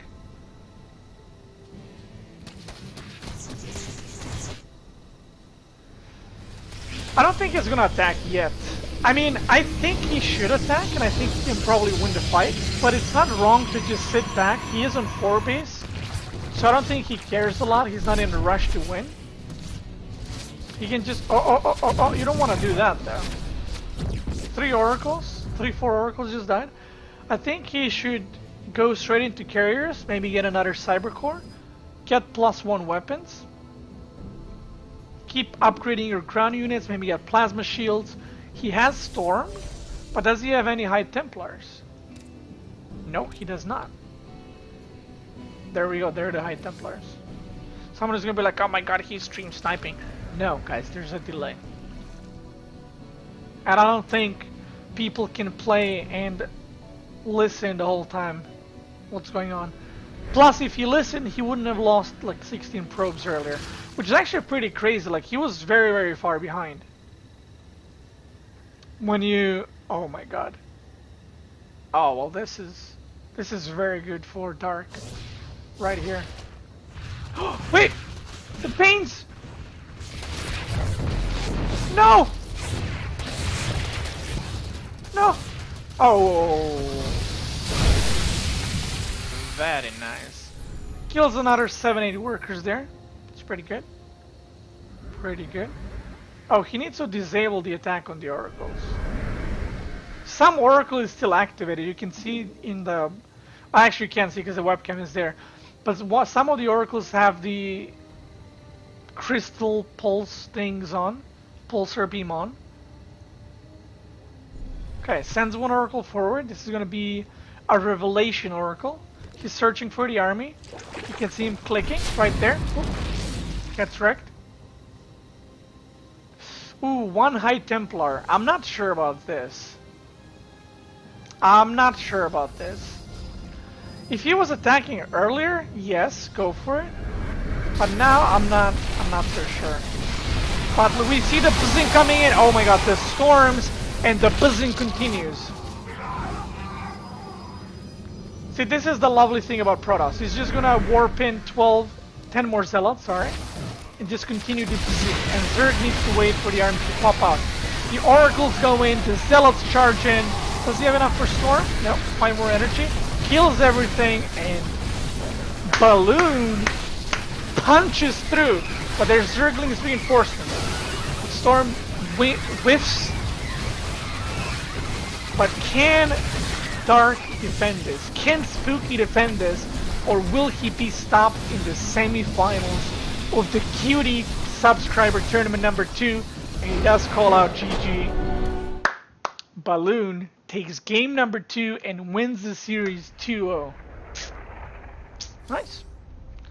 GG's, guys. Very nice, very nice. Okay. Monitor capture on. So, Phoenix Tears Banjo advances to the grand finals. Phoenix, did you play in a sub-tournament before? I feel like you played in the first one or the second one, which was last month. I feel like you played, but I can't remember. You never played? Okay, you did? Okay, okay, never mind. Never mind. Maybe it was someone else that I'm thinking of. But a very good game so far. I'm liking it. The Outsider and Light of Void. Let me see if they're in game. Oh, they're not in game. Score. If they're one game in, I'm gonna ask them for invite so we can cast that. And today actually we got to cast quite a few games. Usually we only do like 3 full series, but now we did like, well, this is going to be third. The finals will be third full series, and then we casted 1 game from one of the best of 3s that was 1-0 already in it, and then this one is also 1-0. So the Outsider is winning. The Outsider last sub-tournament lost to Smokey in the finals.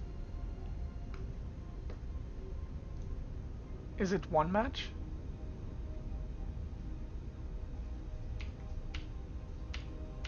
Huh?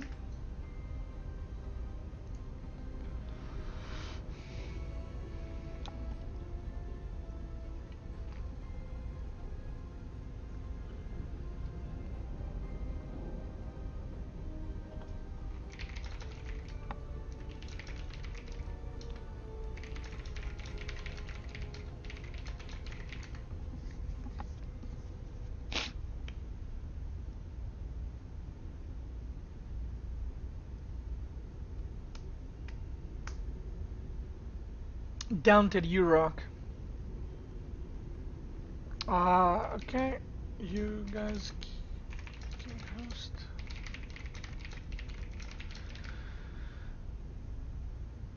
I thought I had lost the game too and I had no idea those were drop roads. I actually did not see the ones on the natural. I did not see the drop on the natural. I saw the drop in the main. There was a point where in the main he was in the dark and you couldn't see him. Like there was a little bit of your base that was that, you know, you didn't see, but he went in all the way with the Overlord, and I was like, well, that's not gonna work. And then on the natural, the moment I switch, there's a Overlord dropping and killing a lot of things. Oh yeah, Abyssal is the map. Very nice, very good map.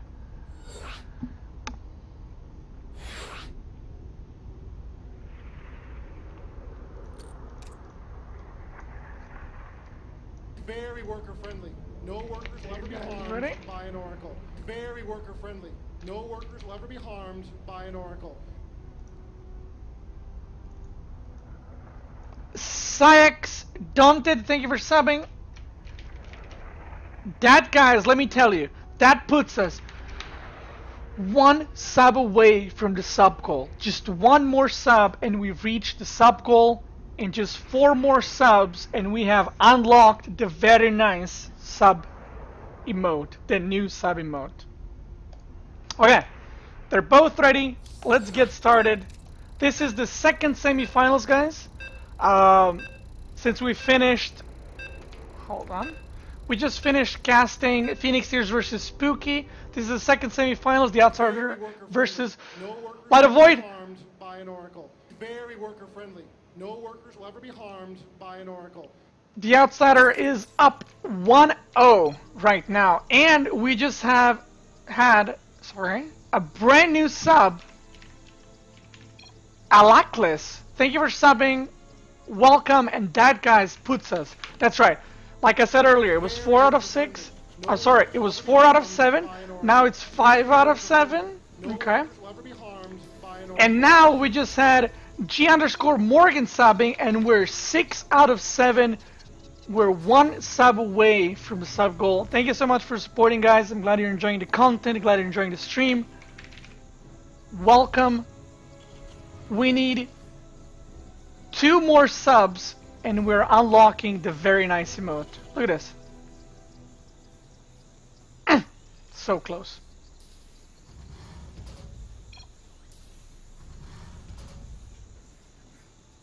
Stop lying, Beastie. This is obvious now. Damn. You caught me. Okay. Let's introduce the players. In the bottom right, we have the blue Terran. That's 1-0 up. It is the Outsider. Has the innovation portrait. Very nice. In the top left, we have our Banjo from the last tournament. He is the Light of Void. Okay. TVT boys. Let's see what they were talking. That was an epic game. A lot of Void says, no, that was me messing up. The Outsider's like, I had fun. I like how he had fun and he's the one that won. Interesting. Okay, both players in the Cutie Club. Very nice. Respect. And once again, I'm going to be mentioning this throughout my streams, because again, these videos get uploaded on YouTube and people ask on YouTube, how do I join the Cutie Club? Well, there's 2 ways. One of the ways is be online when I'm streaming, which is 9 p.m. CST pretty much every day.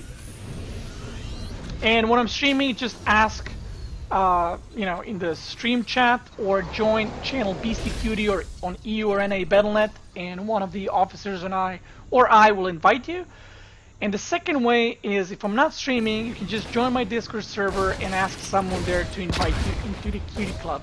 Very nice micro by the Outsider. Wow, that was really good. Wow, that was good. That was some good micro. Very nice. So yeah, if you want to join the clan on Battle.net, it's completely free. Anyone can join, no matter race, no matter league, no matter if you're sub or not. And yeah, join in the fun. Okay, let's see what's going on. The Outsider, fast expanding. Ooh, going into 2-1-1. See, that's an uncommon build in TVT.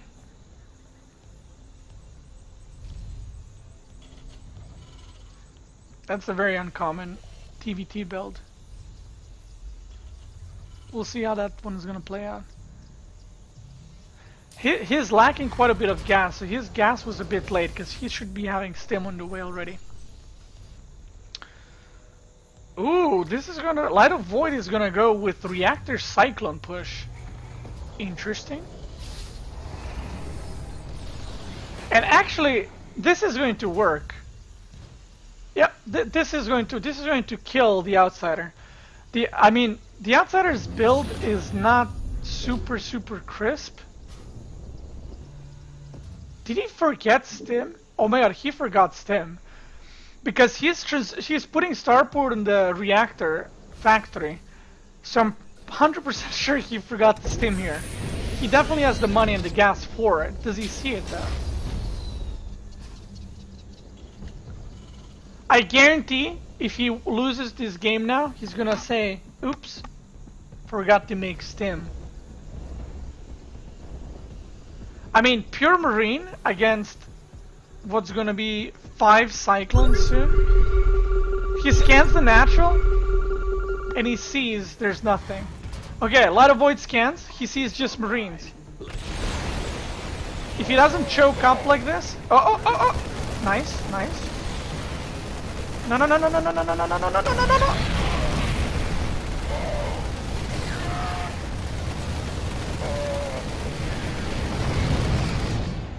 That was not good. That was not good. What he should have done is went around this way.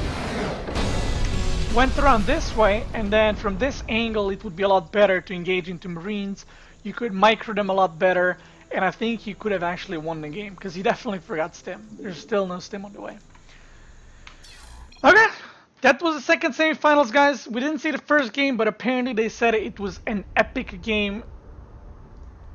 But yeah, GG's. GG's.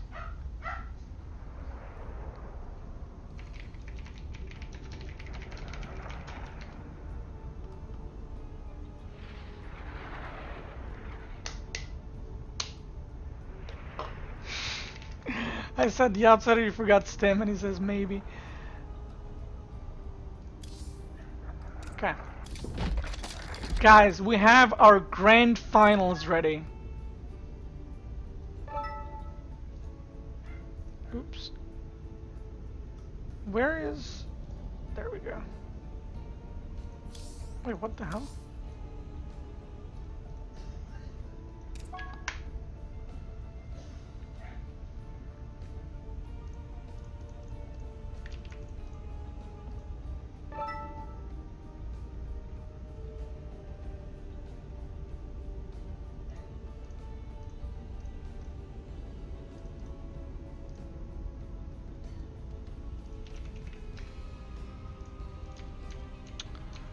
Okay. Let me share this with you boys. So this is the bracket right now. We just saw the outsider. Well, we just saw one game, but they played both. The outsider won 2-0, and the grand finals will be the outsider EU Diamond 3 versus Phoenix Steers random player EU Diamond 3. So this is going to be a good one.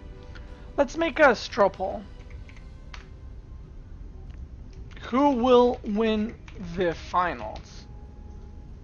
EU H1Z1, get out.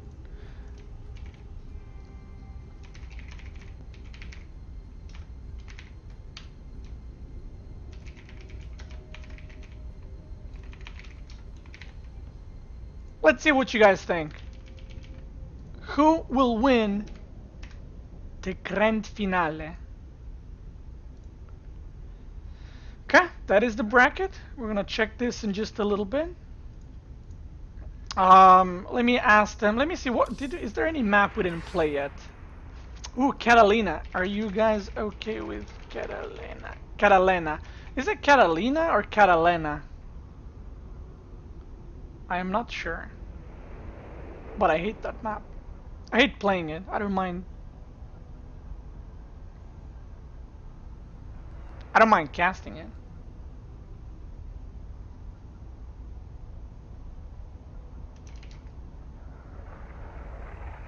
Okay, they're both okay with Catalina.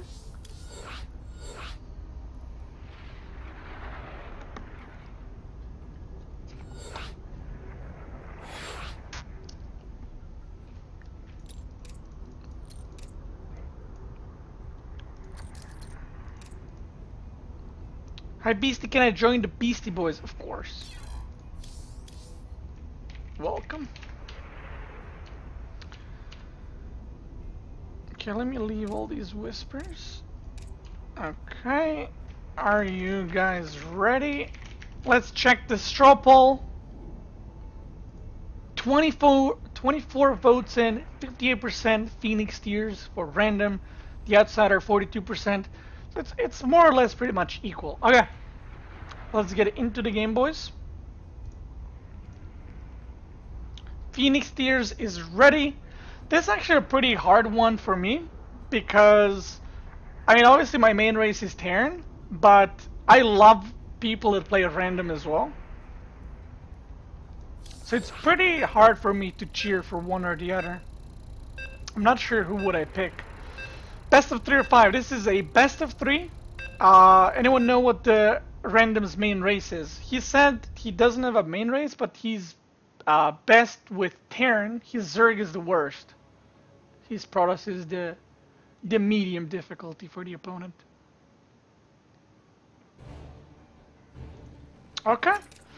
let's get into the game. On the 9 o'clock position, we have the Yellow Terran, the Outsider. Last week he played and he lost in the finals to Smokey, that ended up winning the whole tournament, obviously. But this week he's once again in the grand finals, and will he be able to take it this time? He's going up against this guy. He's the random player. He's the first random player to reach the finals in the cutie subscriber tournaments. He is Phoenix Tears. Okay, so you have Protoss. Protoss is, like I just said, his second best or second worst race, however you want to see it. So we'll see how this one goes. We'll see how this one goes.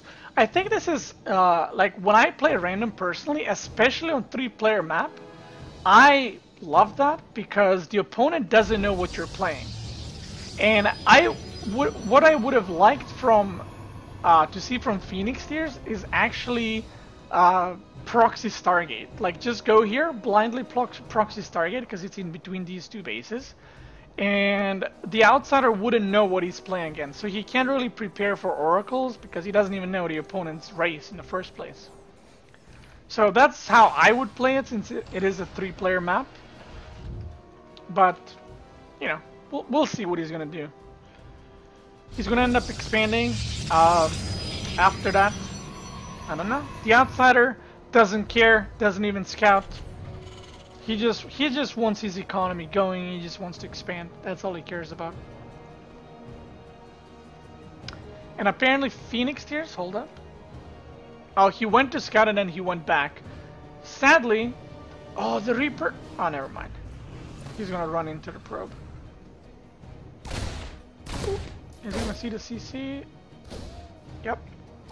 I mean, once you see the Reaper in you know, TVP, it's not like it's gonna be 3 racks. And I think it's kind of safe to assume that the Outsider will be going for Reaper expense every game because he's playing against random, and that's kind of the safest build you can go for without getting behind or anything like that. But yeah, we see the Reaper poking in. Is he going to get a probe? Oh, gets one. Overextension. This was not worth. If you are a Terran player, don't do that, which is what he just did.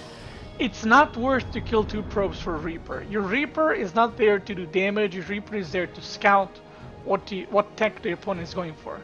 So right now the Outsider has no idea. Like, this could be DTs and he would just kind of get absolutely wrecked.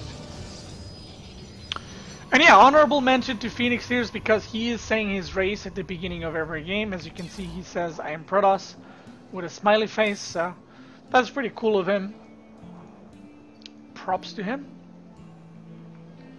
Okay, so his option is to go Robo.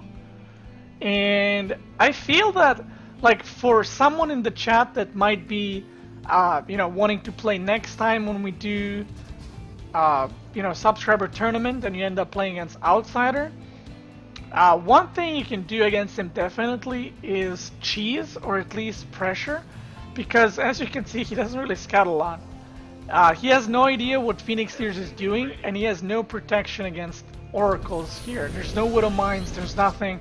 So if an oracle flew in here, it would be able to do quite a bit of damage. And I think this is the build he seems to be going against every race and every game, which is the 2-1-1.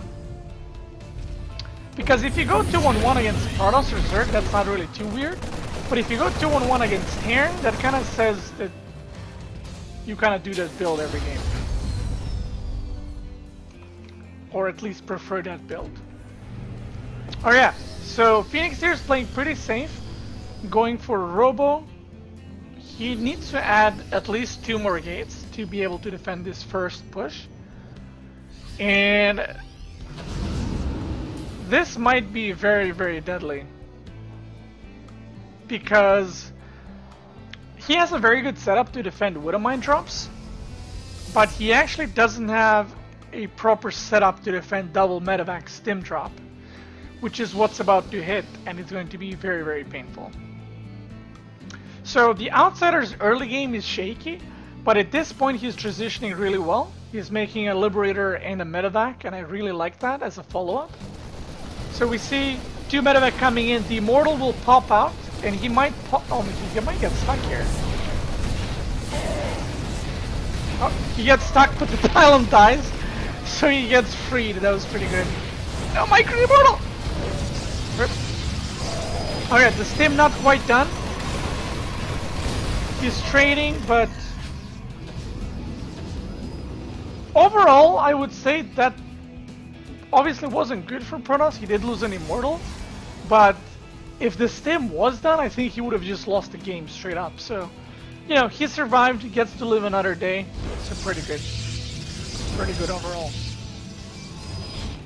Okay, this is the second like follow-up push, which is the Liberator. So what he's gonna try to do is set up Liberator and then drop the main again at the same time to try to get the Protoss out of position on one side or the other. Why is this observer going here? This is a very confused observer. Let our enemy know our fury. Stalker gets plopped. I don't.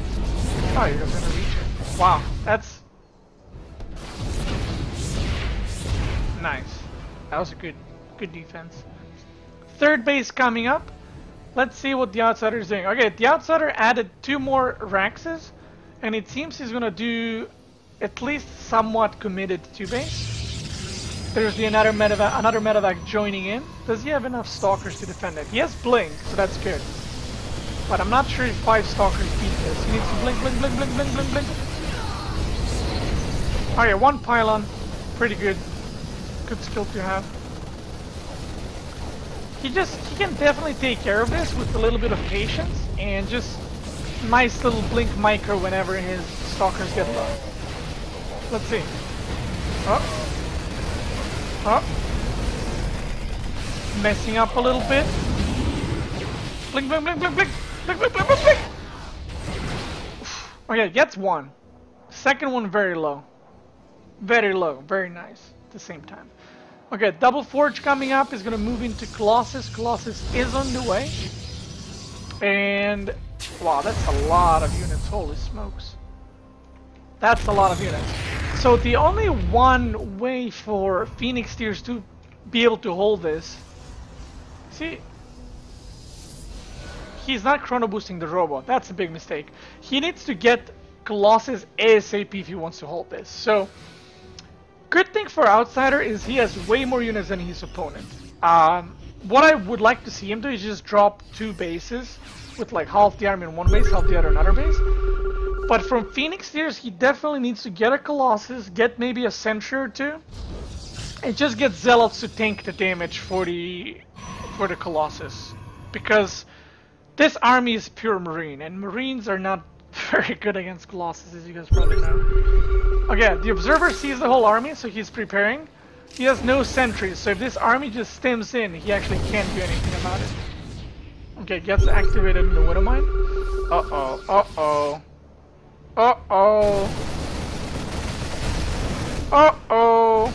He's gonna give up. Yep, he's gonna give up. The Outsider crunches through. Okay, clears up 1 Widow Mine. Loses a 3rd though. Oh, the Mothership, where are you going, girl? Damn. Wrecked. Okay, Colossus. He actually stopped making Colossus, which is okay. Nice Widow Mine pickoff, which is a mistake because now he has double Robo. But I think he didn't expect to lose the 3rd, so he thought he was going to have 6 gas to work with and then pump out a lot of Colossus. So this is a pretty sketchy situation. And the Outsider, as you can see, is doing a smart thing. He's not overcommitting. He's just chilling. He's like, okay, I have my 3rd. My 3rd in place, so I don't actually need to push. I can just sit here for a little bit. And yeah. He's in a pretty good position. But this is very hard. I think for Protoss, once you get behind against Terran, I think it's very hard to recover. simply because Terran units are very, very efficient, especially with the drops and everything else. It can be extremely hard as a Protoss to come back. Unless you like, you know, Terran goes for a drop and you blink under the medevacs and you just pop them. Oh, this was very optimistic, Liberator C-Jet. Very, very optimistic. I want to see +2 armor and... Oh, he's going in? Hold up. I don't know about this. Oh, the Colossus gets target party instantly. And Phoenix steers. GG's out. Game number 1 goes to the Terran player. Okay, very nice. Oops. Okay, okay, they're both ready. Let's go, boys. Let's get into yet another game. This might be the last game of this tournament. It is 1-0 up for the outsider. So we'll see how it goes.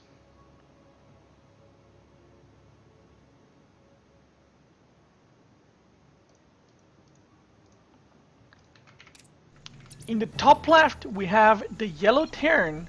It is outsider with the innovation sign.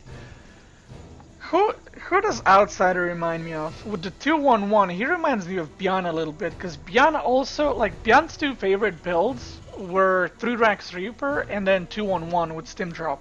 So we're gonna go with Bjorn because we didn't give him the name the first game.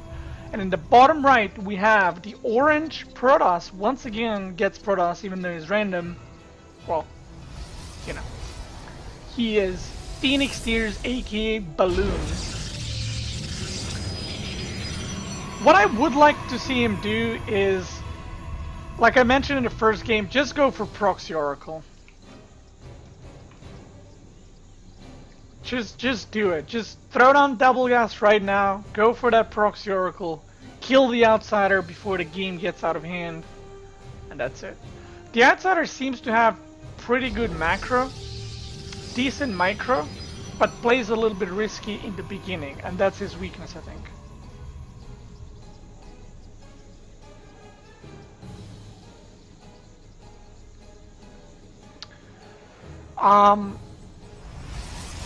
With the sub-tournaments, does your best race rank count or the race you enter with? Your best rank, no matter what the race you're playing. The reason for that is we actually had a discussion when we had the first sub-tournament, which was like, not the one I uploaded on YouTube recently, but the first unofficial, I guess, sub-tournament. And someone asked that question, and the reason why I do the highest, I count the highest league, is because someone might be like Master 1, you know, let's say Terran, and they might be Plat Zerg or Plat Protoss. But it's like, have they actually played enough games with that race? And also, even though there might be Plat or Diamond Zerg or Protoss, their mechanics and understanding of the game is still Masters 1. So I felt it was only reasonable to count the highest race because of that. Any reward for the winner? Yes. So like I said, these tournaments are not supposed to make you rich or anything like that. It's just for fun to pay back to the people that support me by subscribing on Twitch. So the prize for the winner is basically a free resubscription to my channel and, you know, chance to play in a tournament environment, because especially if you're lower league, I think you don't really have any tournaments to play in, or like to be casted, or just have a good tournament experience in general. So I know quite a few guys enjoy playing these tournaments and just having fun, whether, you know, it's winning or losing. And because I'm casting these games, you guys can always rewatch the VODs and see what I'm saying, if you guys are doing well or if you guys are doing wrong, and kind of, you know, hope to improve in certain areas. Okay, so again, 2-1-1 for our little Bjorn over here. And Phoenix steers this game, actually goes for a Stargate. So last game he went for Robo into Twilight, which did not end up working out. He's gonna make an Oracle, 3 gates, Forge. Okay. Now, if he makes a Twilight, is that going to be for Resonant Enclaves or Blink? We'll see.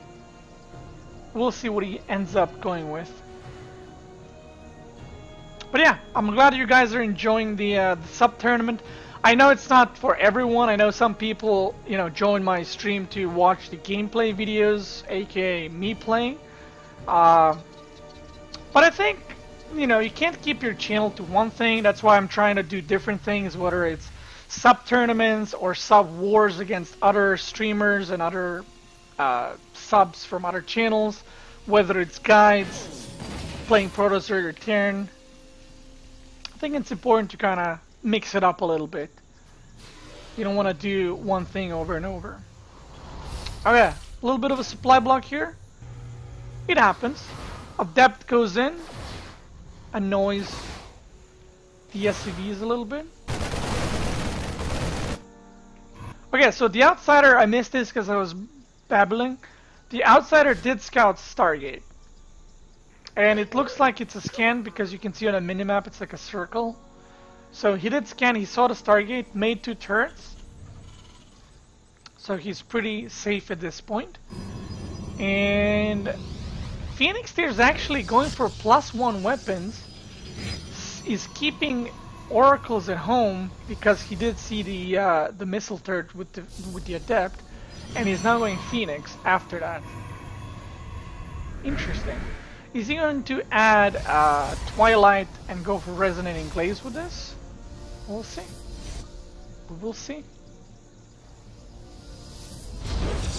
Gets the 3rd. Now, when you're playing against 2-on-1, no matter what race you are, like no matter if you're Zerg, Protoss, or Terran, the hardest part about this is dealing the moment the Steam drop comes. After that, if you hold it, I feel like you have a lot of time to kind of chill and, you know, tech up and expand after that. But this is the hardest part to hold. And Phoenix Tears, what he could have done better is try to tag these Metavacs while they were in the main base of Terran. So he would see this drop and he would have like really easy time actually defending this. He goes in, the Oracle's seeing the Marines, the Adepts coming in. Actually a really nice cleanup. That was actually a really nice cleanup. He didn't lose the Nexus, he cancelled it, so all he needs to do is remake the Nexus, and in my opinion he's in a pretty good position. He has +1 weapons. He really needs the Twilight. I'm not sure if he forgot it though. If he had Resonant Enclaves right now, added a couple of more gates and pushed across the map, that would have been a pretty good push, because this is not a lot of Marines at this point in the game, especially because he just lost 16. So, oh, he forgot to turn off the Oracles. They're draining the energy. No, not like this. Oh my god, there's so many Adepts. Okay, Twilight is coming up, but the Terran are relentless. I like the Outsider's playstyle. If I remember correctly, in the last sub-tournament he was also playing very aggressive, which I was very satisfied with. I liked it quite a bit. Okay, stims in, goes in. Very nice. Very good positioning with the Widow Mines. He could pull against these two a little bit forward, but all he needs to do, just like that, go back. Oh my god, the Oracles. Nice. Very good positioning from the Outsider. This is what I mentioned last time he played, I remember now, against Smokey. He had very good positioning, very good engages, but once he got to late game, his decision making wasn't on point. But these engagements, pretty decent. He does get cleaned up though. And he should try to evacuate some of these Widow Mines. But also very good defense from Phoenix Tears. I mean, he defends this, still has the Adepts, worker count. He's ahead almost 15 workers, still has Phoenix, which is very important, so pretty close game so far.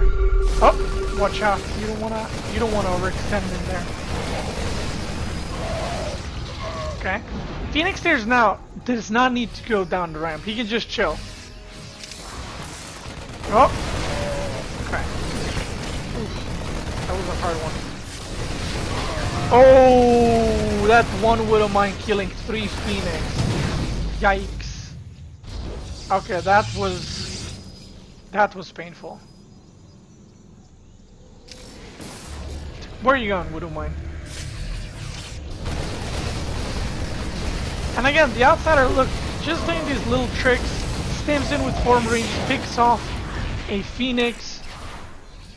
Just doing these small, good trades, but macro behind it, not as good. And this is what we've seen against the Smokey.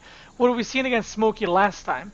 Early game goes very good for him, but the longer the game goes, he kind of begins to slowly but surely fall apart in macro and can't really keep up into the mid to late game.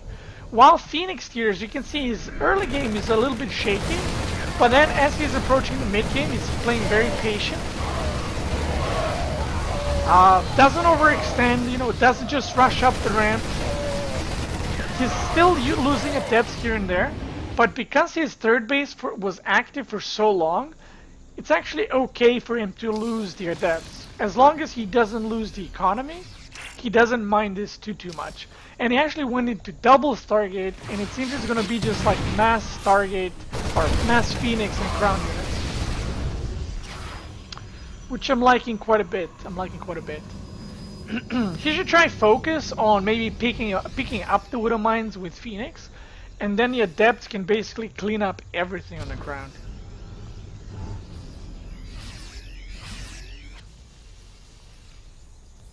Double starport coming up. Oh my god, he has so much gas. He needs to let one of them out.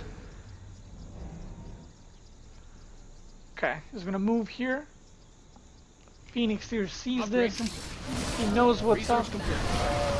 And yeah, he gets completely denied over here. Now Phoenix Tier's lacking a little bit in macro. A little bit too much money saved up there.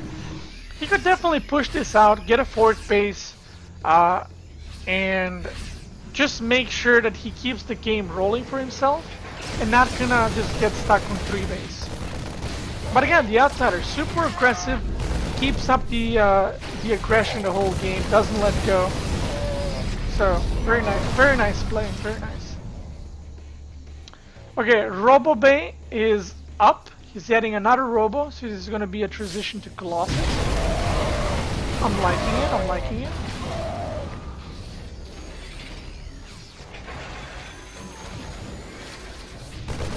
I think Phoenix at this point should just go for it. Just shade on top of these Marines. He doesn't have the medevacs to actually run away. And there we go. You see the move out. Oh, he hesitates a little bit there. If he just goes for it, I think he cleans this up super nicely. But hesitation is a bitch. Tries to pick up, okay, gets the Liberator, gets the medevac. Very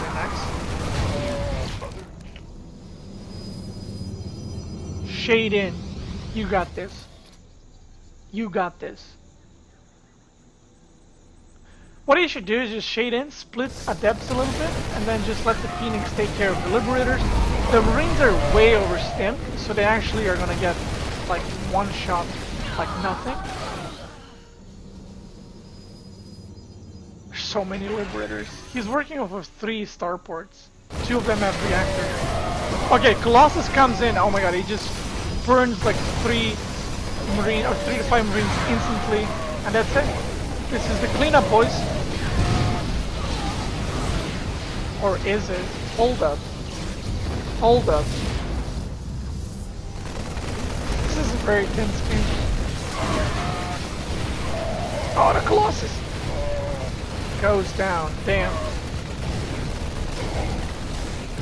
This is a very messy game. Like, it's so even. Like, look at their supply. The whole time they've been the same supply. Phoenix Tears gets ahead a little bit, then goes down. And now the outsider is finally taking the lead.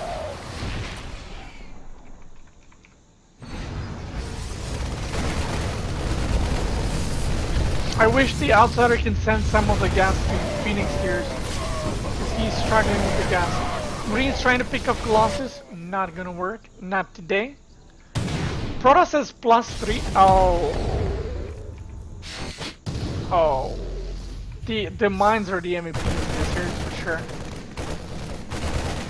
And again, the outsider, just relentless pressure, boys. Relentless. He literally did not stop attacking since the 2 first medevac drops. And I think Phoenix Tears, after holding on for so long, is kind of beginning to crumble, slowly but surely. I'd